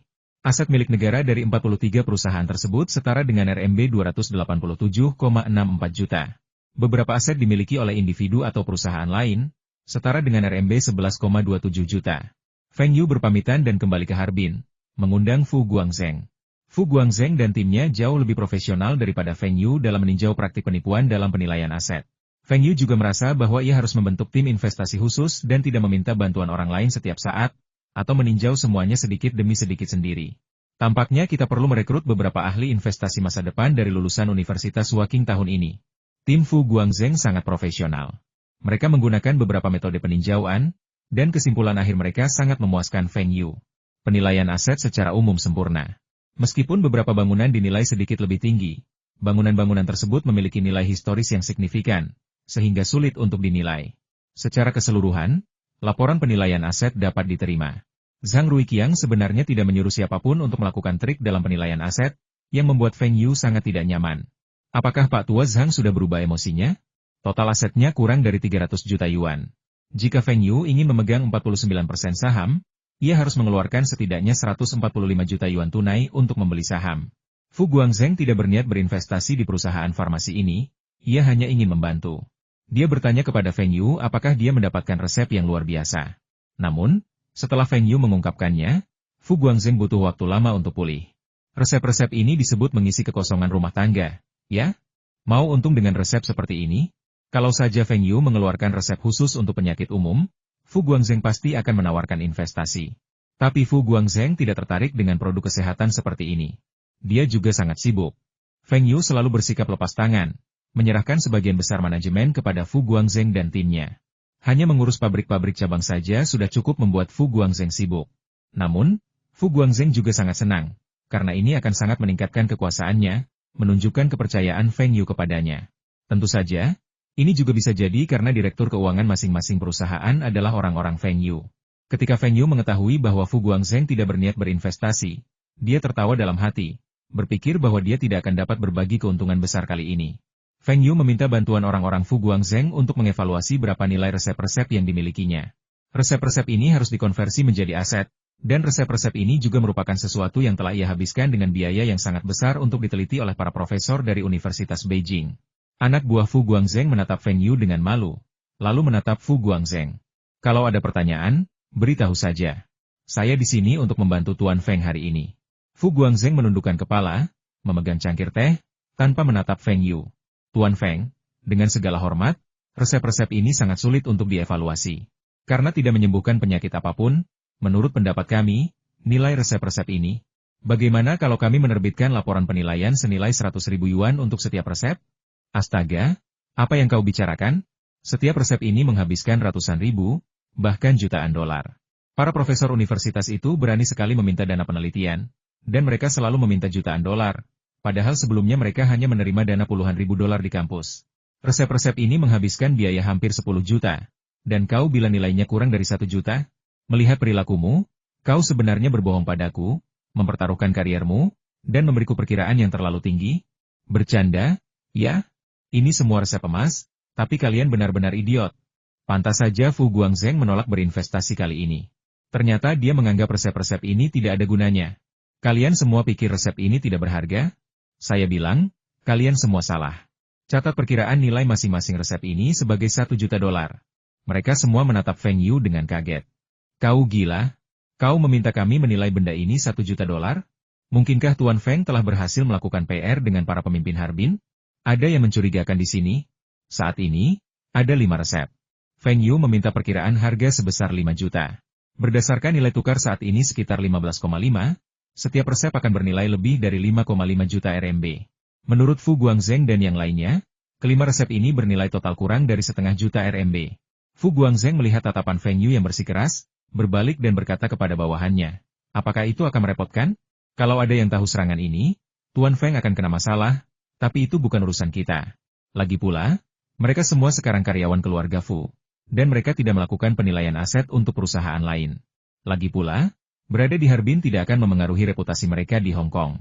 Saya tidak takut masalah, dan harga yang saya tawarkan benar-benar masuk akal. Meskipun total biaya pengembangan resep ini kurang dari 1 juta, Ia juga menyumbangkan dana penelitian lain kepada para profesor tersebut. Bukankah itu uang? Tentu saja, seharusnya sudah termasuk dalam biaya pengembangan resep. Sekarang dia sudah membeli saham, bagaimana dia bisa menggunakan harga pokok untuk menghitungnya? Feng Yu harus menghitung keuntungannya. Jadi dia meminta orang-orang Fu Guangzheng untuk membantunya mengevaluasi harga tinggi tersebut. Dia juga yakin bisa meyakinkan pemerintah kota untuk menerimanya.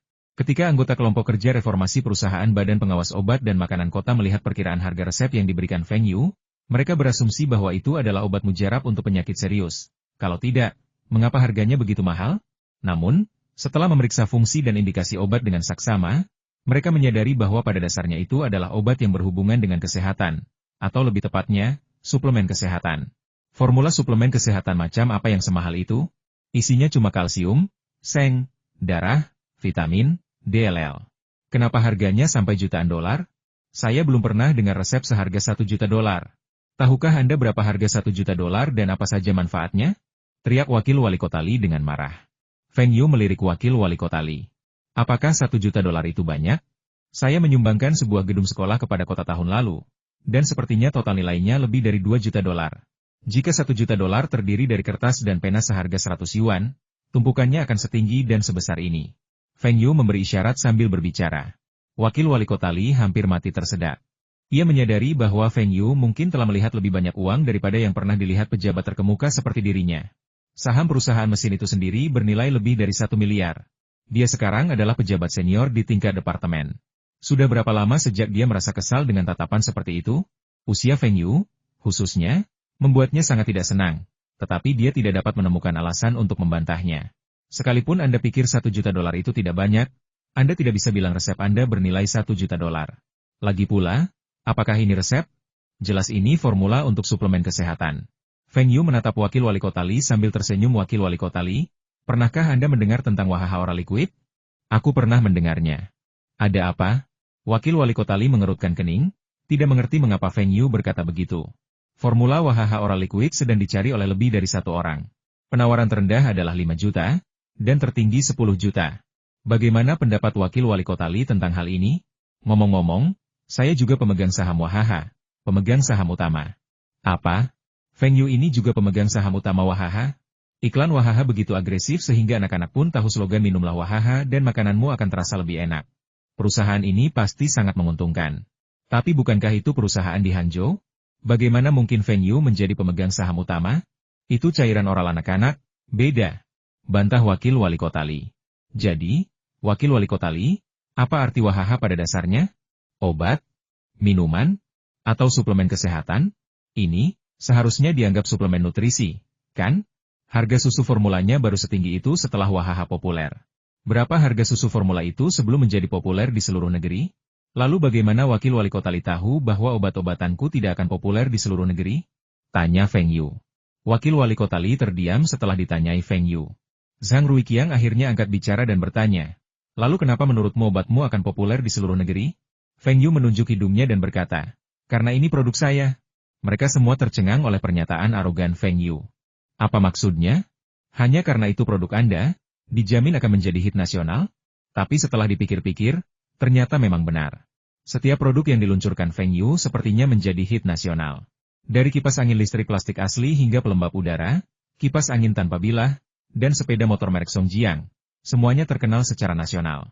Bahkan cairan oral Wahaha yang tiba-tiba populer, Feng Yu adalah pemegang saham utamanya. Dapat dikatakan bahwa produk apapun yang dijual Feng Yu menjadi populer di seluruh negeri, dan tidak ada orang lain yang dapat dibandingkan dengannya. Feng Yu, kami tidak bisa sepenuhnya mempercayaimu hanya karena apa yang kau katakan, kata Zhang Ruiqiang sambil mengerutkan kening.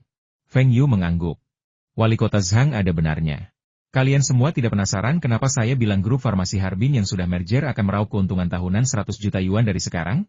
Itu semua karena produk yang saya bawa ke sini. Ambil contoh produk paling populer dari pabrik farmasi Harbin kita, suntikan bubuk penisilin natrium. Berapa harga 1 tabungnya? Beberapa sen, kan? Berapa harganya? Berapa keuntungannya? Produk saya memang sedikit lebih mahal daripada penisilin, tapi harga jualnya beberapa kali lipat, bahkan puluhan kali lipat, dari penisilin. Dan itu obat bebas. Pernahkah kalian bayangkan berapa keuntungannya? Konyol, puluhan kali lipat harga jual? Jadi harga ecerannya harus puluhan dolar? Siapa yang rela menghabiskan puluhan dolar untuk membeli barang semahal itu? kata Wakil Wali Kota Li dengan nada sarkastis.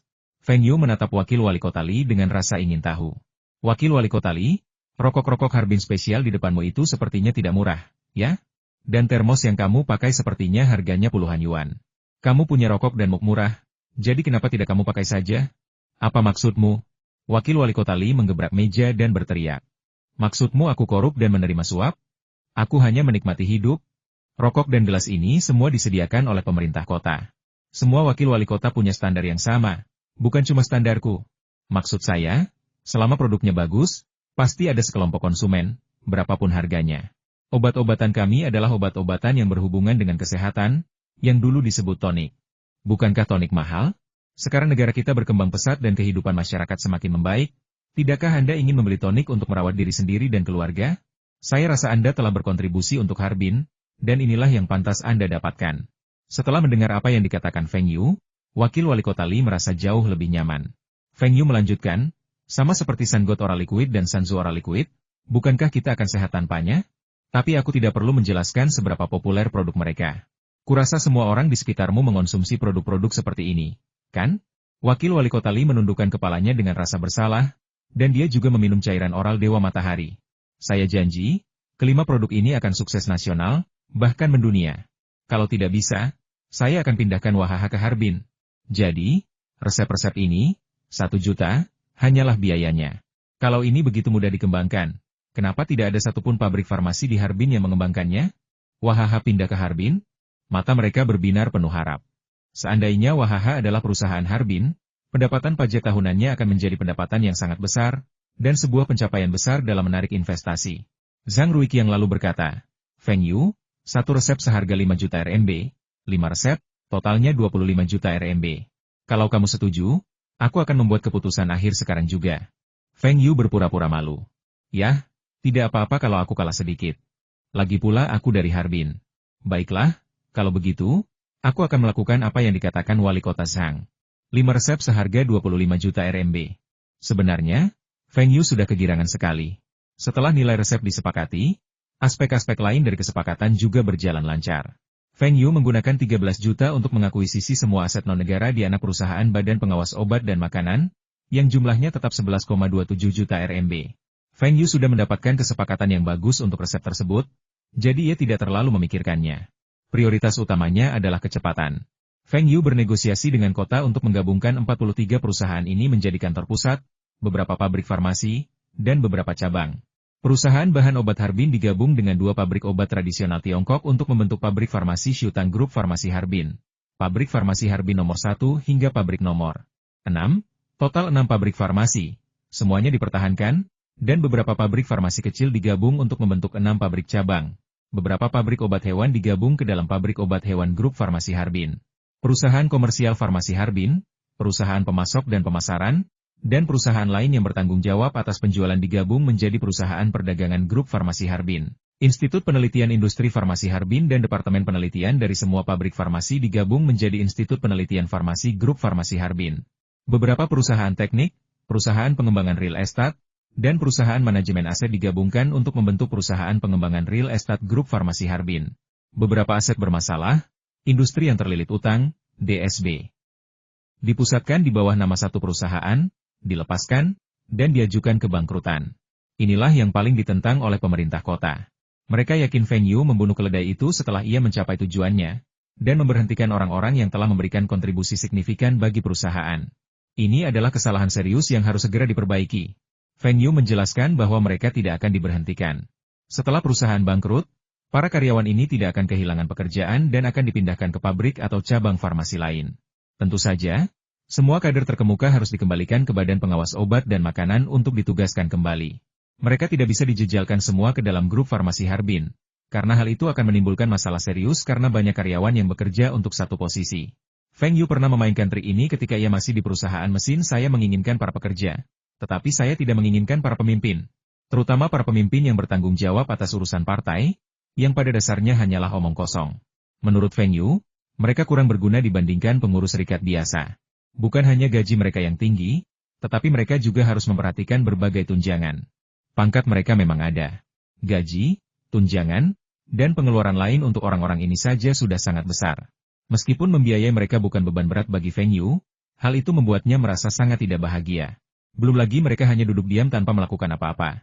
Tetapi bagaimana mungkin seseorang tanpa keahlian, yang hanya naik pangkat melalui senioritas, bisa mendapatkan gaji setinggi itu di perusahaan? Anda mengaku telah memberikan begitu banyak kontribusi kepada perusahaan. Tetapi ketika diminta menyebutkan semuanya, bisakah Anda menyebutkan satu saja? Berapa banyak anggota partai yang telah Anda rekrut?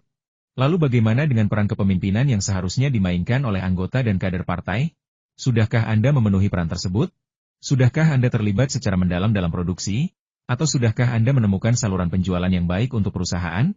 Jika Anda hanya punya trik untuk membuat orang membayar iuran, apa gunanya saya? Serikat pekerja sangat mampu mengelola kegiatan yang Anda kelola, dan bahkan bisa melakukannya lebih baik daripada Anda.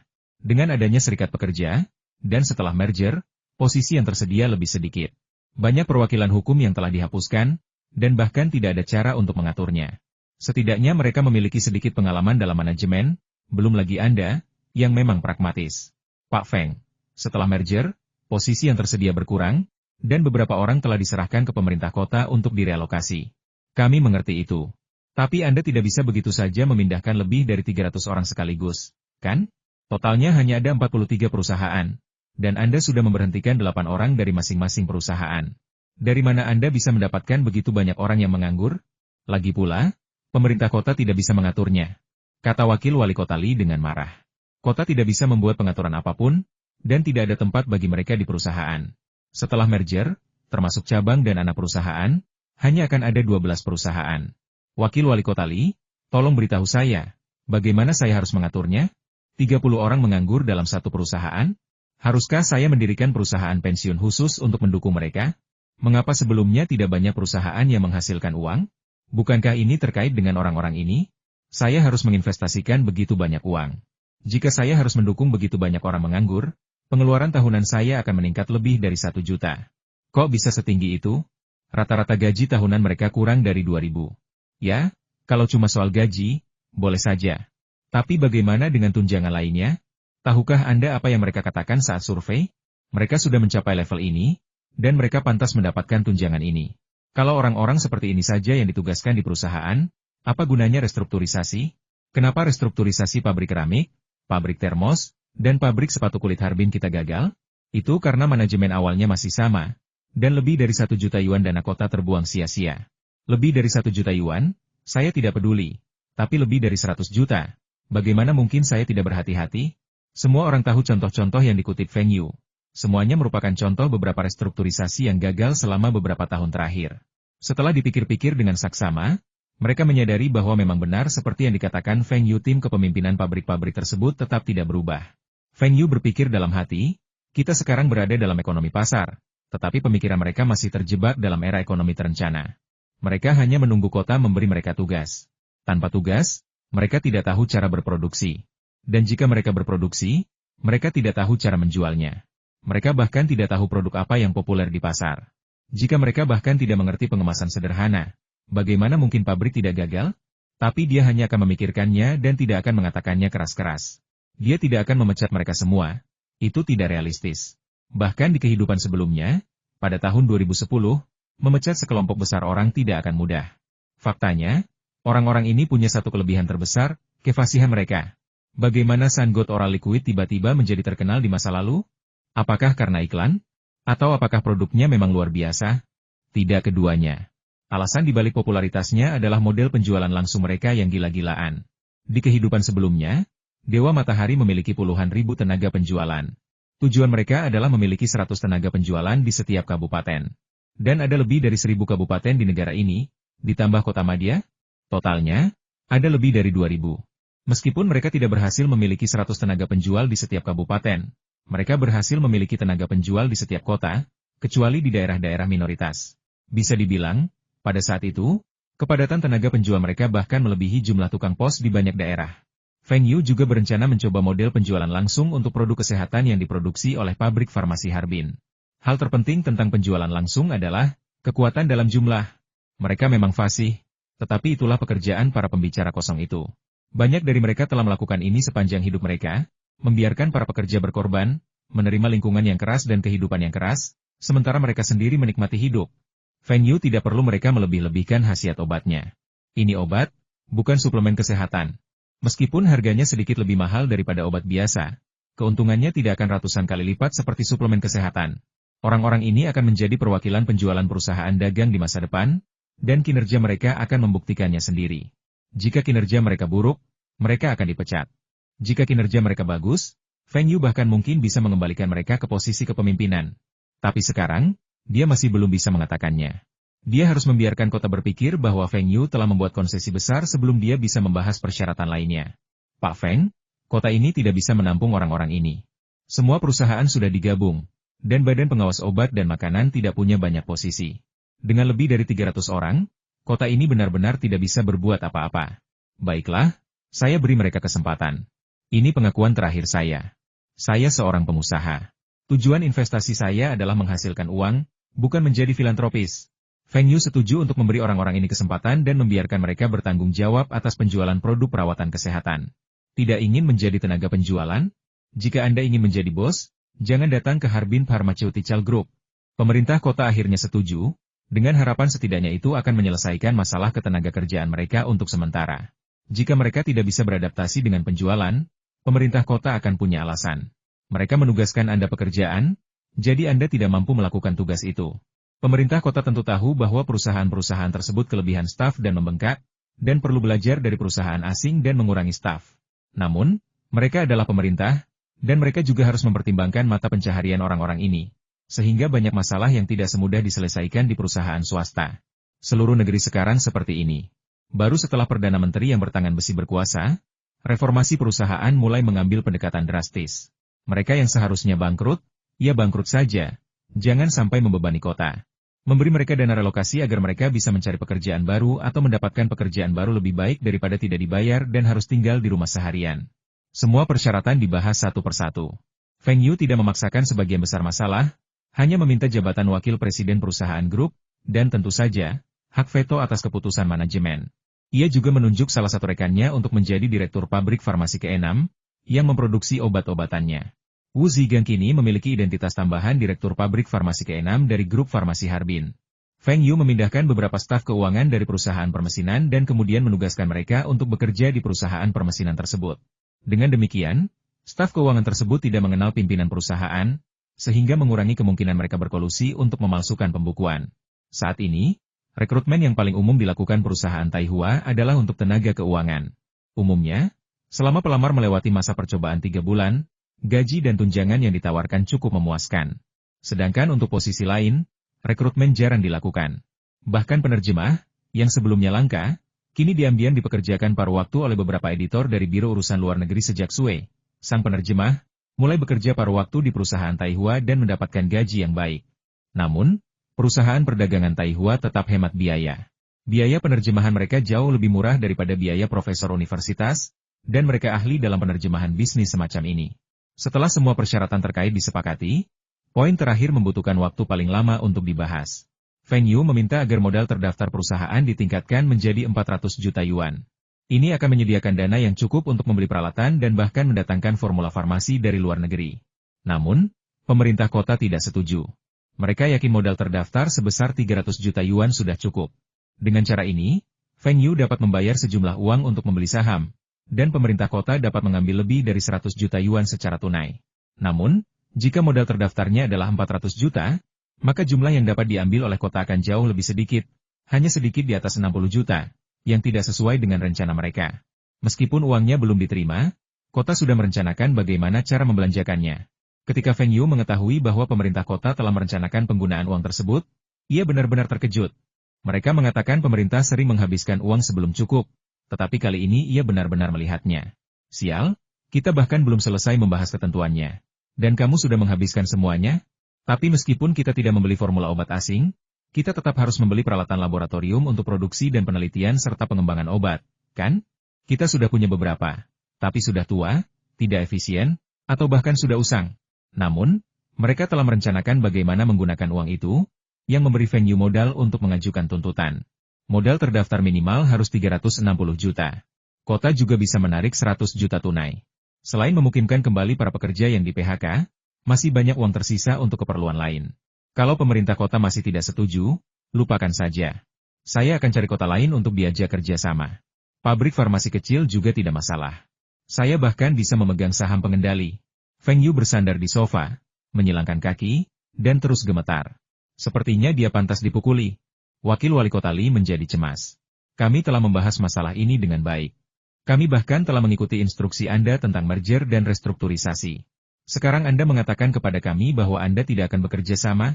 Feng Yu, apa maksudmu? Apa ini lelucon? Kau bilang kau tidak mau bekerja sama. Jadi kau tidak mau bekerja sama? Kata wakil wali kota Li dengan tegas. Apa? Kamu wakil wali kota eksekutif Harbin, dan masih mau memukulku? Kalau persyaratannya sudah disepakati, kita tentu akan bekerja sama. Kalau tidak, kita tidak akan bekerja sama. Apa kamu tidak mengerti ini? Nada bicara Feng Yu sangat agresif. Memangnya wakil wali kota Li ini siapa? Tidak apa-apa kalau dia selalu sok tahu di depanku. Tapi bicaranya saja tidak lancar. Dia cuma teriak-teriak. Apa suaranya yang keras berarti dia hebat? Kau pikir aku bawahanmu? Kenapa kau membanting meja dan memelototiku? Lao Zhang juga sopan saat berbicara denganku. Tahun lalu, gubernur ingin bertemu denganku, tapi aku bilang aku sibuk. Kau pikir kau siapa? Kalau beberapa tahun yang lalu, mungkin aku akan memberimu sedikit muka. Lagi pula, waktu itu aku tidak punya uang dan tidak takut kamu menggunakan cara-cara administratif. Tapi sekarang, kalau kamu berani bersikap keras padaku, kita lihat saja siapa yang akan tamat duluan. Zhang Ruiqiang melambaikan tangan kepada wakil wali kota Li, lalu menoleh ke Feng Yu dan berkata, Feng Yu, kota ini sangat membutuhkan uang ini. Kita akan membangun jalan lingkar di sekitar kota untuk meningkatkan lalu lintas, dan itu juga melibatkan pembongkaran. Biayanya tidak sedikit. Wali kota Zhang, sebuah pabrik farmasi masih menggunakan peralatan usang dari lebih dari 1 dekade lalu. Anda ingin saya mengubahnya menjadi perusahaan farmasi domestik terkemuka hanya dalam 1 tahun? Apa Anda pikir saya dewa? Selain itu, peralatan produksi dan laboratorium harus ditingkatkan. Lagi pula, dengan lini produksi tua itu, berapa banyak yang bisa diproduksi dalam sebulan? Bahkan untuk dijual pun tidak cukup. Tidak cukup untuk dijual? Mustahil. Seluruh pabrik farmasi ke-6 didedikasikan sepenuhnya untuk memproduksi ke-5 produk kesehatan yang Anda sebutkan. Dengan kapasitas produksi pabrik farmasi ke-6 pasca restrukturisasi, outputnya jelas 2 kali lipat dari sebelumnya. Dan itu tidak cukup? Zhang Ruiqiang penasaran. Ini obat? Dan Anda benar-benar memperlakukannya sebagai suplemen kesehatan. Bahkan jika kita mengajukannya untuk persetujuan, kita hanya akan mendapatkan lisensi produksi farmasi, bukan suplemen kesehatan. Belum cukup. Bicara soal lini produksi cairan oral ini saja, saat ini hanya bisa memenuhi permintaan cairan oral zinc glukonat.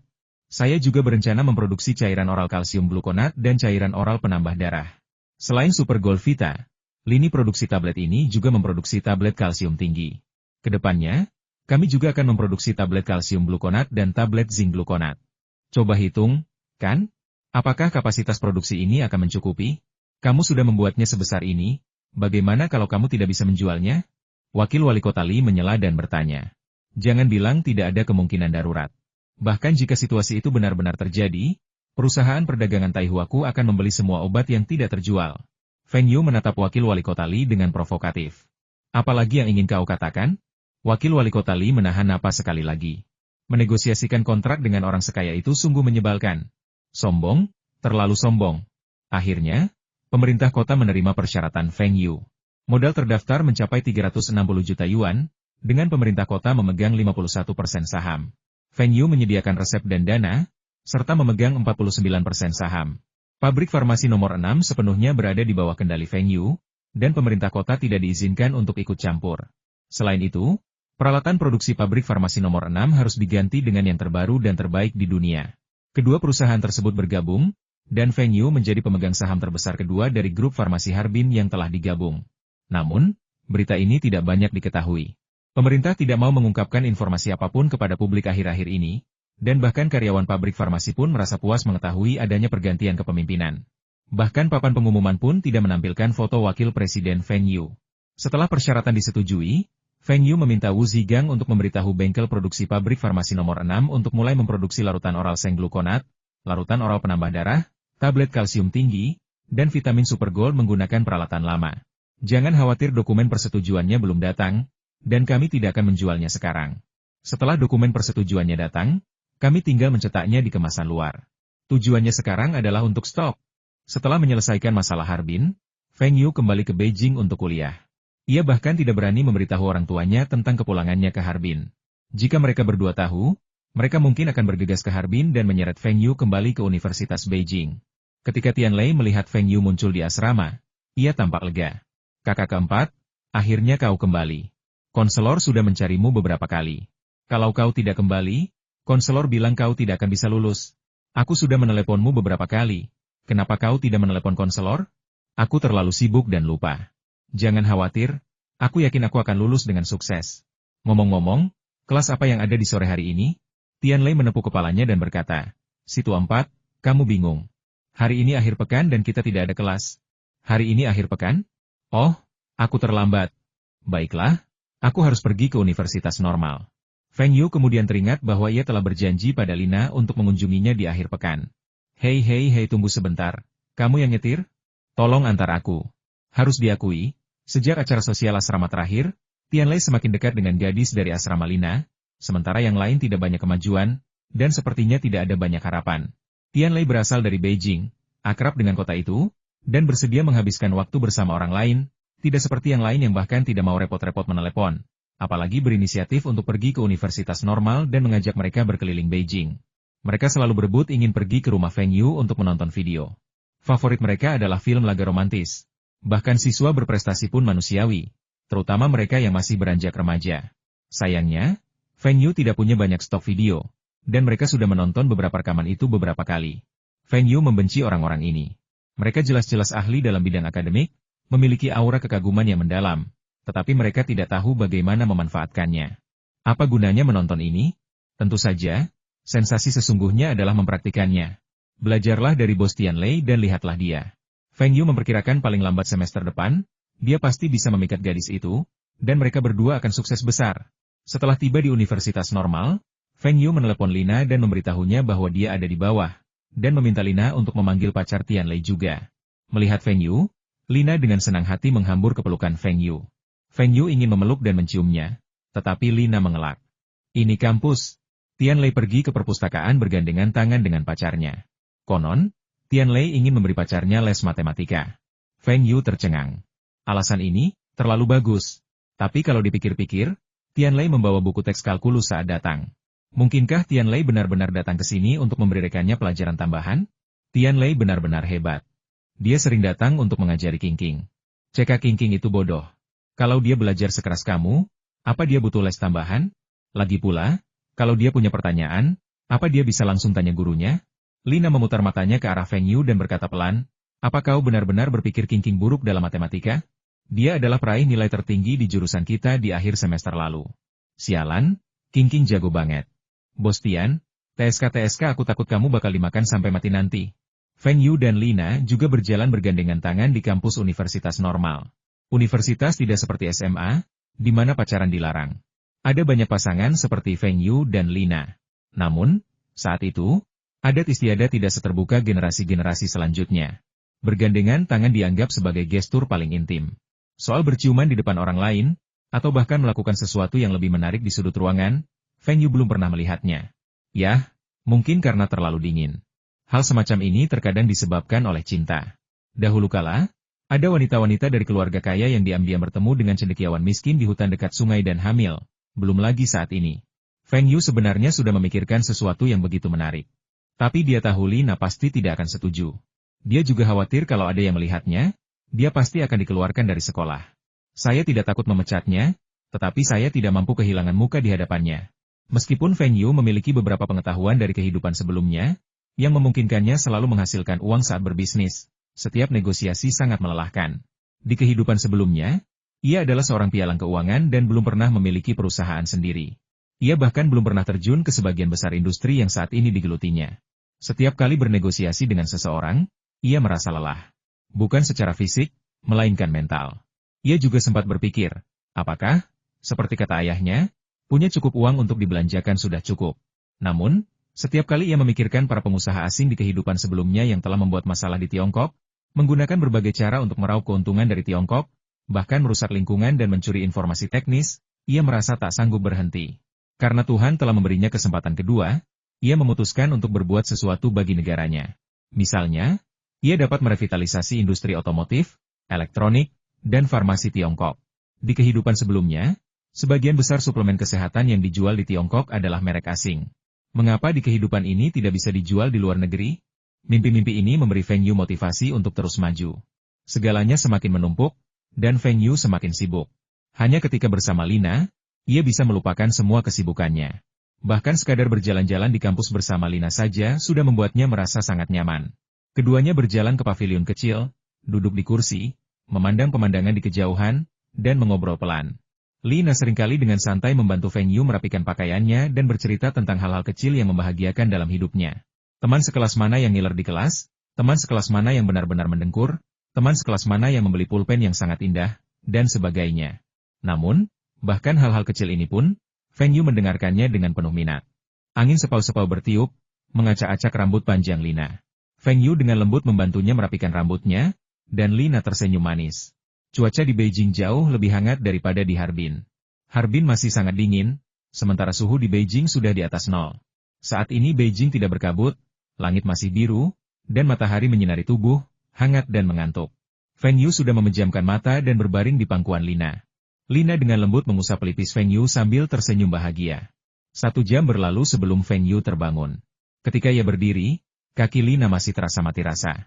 Feng Yu setengah berlutut di depan Lina dan menepuk bahunya. Kakimu pasti mati rasa karenaku. Ayo naik, aku akan menggendongmu. Lina melihat sekeliling dan menyadari tidak ada yang memperhatikan. Ia melompat pelan ke punggung Feng Yu.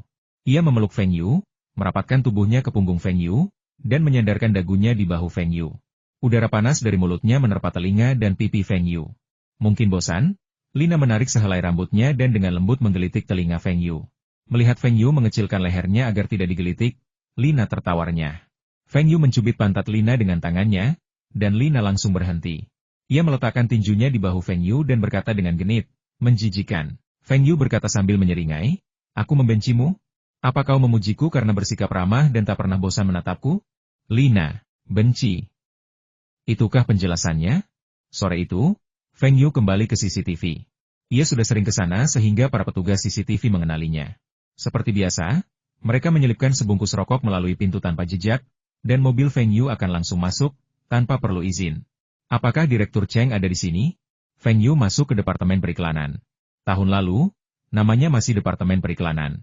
Seorang pemuda berkacamata berdiri dan bertanya, apakah Anda mencari Direktur Cheng? Apakah Anda punya janji? Astaga, Cheng Baojun sekarang keren banget, sampai-sampai butuh janji temu? Tapi siapa orang ini? Kenapa aku belum pernah lihat dia sebelumnya? Bukankah jabatan Cheng Baojun terlalu tinggi untuk pantas jadi sekretaris? Apakah kamu baru di sini? Pergi ke ruang dalam dan umumkan bahwa Feng Yu ada di sini.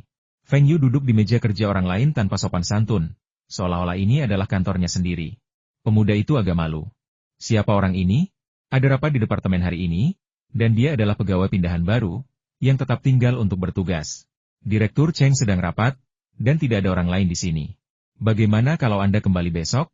Feng Yu melihat arlojinya.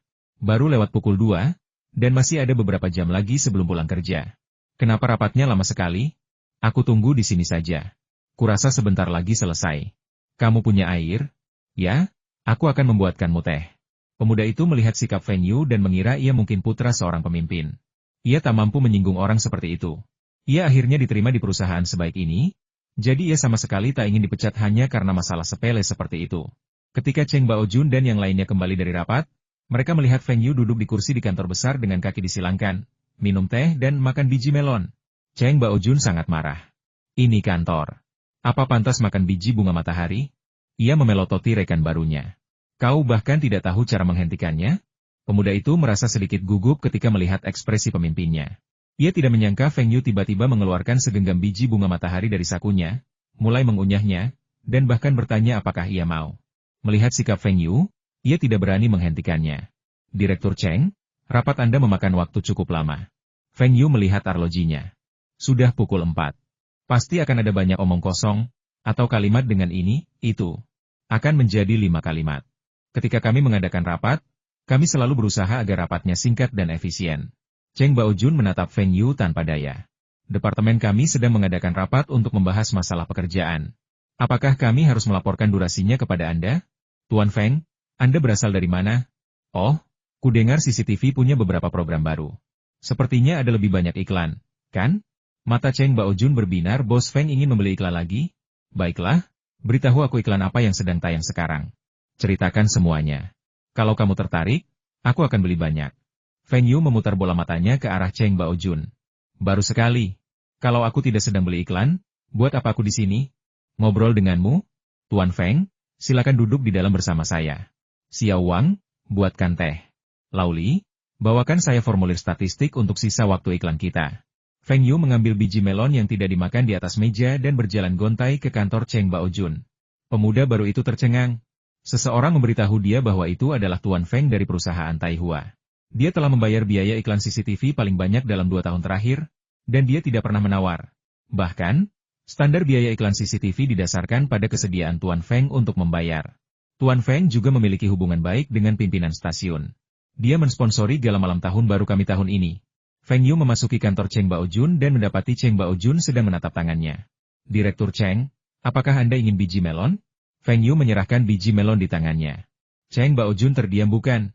Ini kantor. Aku yang suruh kamu simpan? Siapa suruh kamu makan biji melon? Feng Yu lalu dengan enggan memasukkan biji melon ke dalam sakunya. Berhenti makan biji melon di tengah jalan adalah hal yang paling tidak mengenakan, sama sekali tidak memuaskan. Li Tua membawa sebuah formulir. Cheng Baojun mengambilnya, melihatnya, dan menyerahkannya kepada Feng Yu. Tuan Feng, lihatlah dan pilih yang mana yang Anda suka. Anda bisa membeli semuanya. Totalnya hanya ada 8 slot iklan. Feng Yu memeriksanya dan menemukan bahwa karena revisi program, beberapa durasi program telah berubah, sehingga membebaskan jeda iklan tersebut. Jeda iklan terpanjang adalah 1 menit, dan yang terpendek hanya 15 detik. Ada 2 jeda iklan di pagi hari, 4 jeda iklan di siang hari, dan 2 jeda iklan di malam hari. Slot iklan ini cukup bagus dan cukup untuk mempromosikan VCD dan mesin pembelajaran. 4 iklan dapat diputar dalam sehari, yang cukup untuk diingat orang. Karena Direktur Cheng sudah bilang begitu, aku akan berbaik hati pada Direktur Cheng. Aku akan menerima semua iklan ini. Direktur Cheng, tolong beri aku harga. Feng Yu melemparkan formulir itu ke atas meja dan berkata dengan sangat gembira. Wajah Cheng Baojun berseri-seri karena gembira Tuan Feng mau semuanya. Kalau begitu, coba saya lihat berapa total harganya. Dia membuka laci dan mengeluarkan buku catatan dan kalkulator. Setelah berdenting-denting cukup lama, ia mendorong kalkulator ke arah Feng Yu. Tuan Feng, ini total akhirnya. Karena Tuan Feng bersedia, saya bisa memberi Anda diskon 10%. Batas waktunya adalah 31 Desember tahun ini. Feng Yu melirik harga di kalkulator dan menghitung harga beberapa iklan prime time dalam benaknya. Sialan, Cheng Baojun pasti bercanda. Apa 8 slot waktu ini sepadan dengan harga segitu? Feng Yu menekan beberapa tombol pada kalkulator dan menyerahkannya kembali kepada Cheng Baojun. Saya terima harga ini. Direktur Cheng, hanya karena saya punya uang, bukan berarti saya akan menghabiskannya sembarangan. Cheng Baojun tersenyum canggung. Apa yang Anda bicarakan, Tuan Feng? Harga ini terlalu rendah. Saya tidak bisa menjelaskannya kepada bos saya. Feng Yu tidak setuju dengan tawaran harga 2 kali lipat. Harga yang ditawarkan Feng Yu pada dasarnya sama dengan harga yang telah mereka sepakati secara internal. Namun, ia masih harus berjuang agar Feng Yu menyumbang lebih banyak uang, yang juga akan menjadi pencapaian politiknya. Saat ini, Departemen Periklanan hanya setingkat wakil direktur, dan ia masih menunggu promosi menjadi direktur. Akan lebih baik jika seluruh Departemen Periklanan dipromosikan menjadi direktur. Pangkatnya tidak hanya akan naik, tetapi juga kekuasaannya akan meningkat, dan ia masih bisa melakukan pekerjaan yang biasa ia lakukan. Kenapa aku tidak bisa menjelaskan ini kepada bosku? Bukankah harga ini tidak masuk akal? Aku dibayar untuk beriklan, dan CCTV pun memasang iklan gratis. Kapan kita berhenti beriklan gratis? Tanya Cheng Baojun balik. Ini pekerjaannya, dan Feng Yu tidak bisa mengatakan sesuatu yang tidak bertanggung jawab. Di episode Doraemon tahun lalu, mereka memasukkan iklan TV Panasonic di tengahnya. Apa mereka yang bayar? Bagaimana bisa sama? Kartun itu disumbangkan oleh Jepang dan tidak ada biaya hak cipta, bantah Cheng Baojun. Lalu Direktur Cheng, menurutmu mana yang lebih mahal, biaya hak cipta atau biaya iklan? Feng Yu mencibir. Yah, beda sih. Kami sedang mencoba mengimpor animasi asing berkualitas tinggi. Kalau animasi orang lain bagus tapi tidak ada iklannya, mereka tidak akan menjualnya ke kami. Lagi pula, Jepang sudah berjanji akan memberikan hak cipta untuk beberapa animasi lagi ke depannya. Apakah kita harus memasukkan iklan orang lain setiap saat? Tidak bisakah kau bayangkan apakah kita untung atau rugi? Jika kartun bisa diiklankan, maka aku akan membeli hak cipta beberapa kartun, entah itu dari luar negeri, Eropa, atau Amerika Serikat. Apakah aku akan dibebaskan dari biaya iklan? Tanya Feng Yu sambil tersenyum. Ini, Ini, Tuan Feng. Saya tidak bisa memutuskan ini. Mari kita bicarakan biaya iklannya. Jika Anda menambahkan 20% lagi, saya akan memutuskan dan menjualnya kepada Anda. Cheng Baojun tidak berani menyetujui syarat ini. Itu adalah sesuatu yang hanya bisa diputuskan oleh pemimpin. 10% jelas lebih tinggi dari harga yang Anda tetapkan semula, Direktur Cheng. Saya tidak asing dengan pasar. Ekspresi canggung terpancar di wajah Cheng Baojun. Kalau begitu, sudah beres. Aku akan menyuruh seseorang menyusun kontraknya sekarang. Duan Yongping mengadakan pertemuan dengan para petinggi perusahaan. Tiongkok tiba-tiba melonggarkan kebijakan impor konsol game, dan konsol game asing akan segera memasuki pasar Tiongkok. Saat ini, Subur mendominasi pasar konsol game domestik dengan mengandalkan harga rendah, iklan gila-gilaan, dan diam-diam mendukung kartrid bajakan.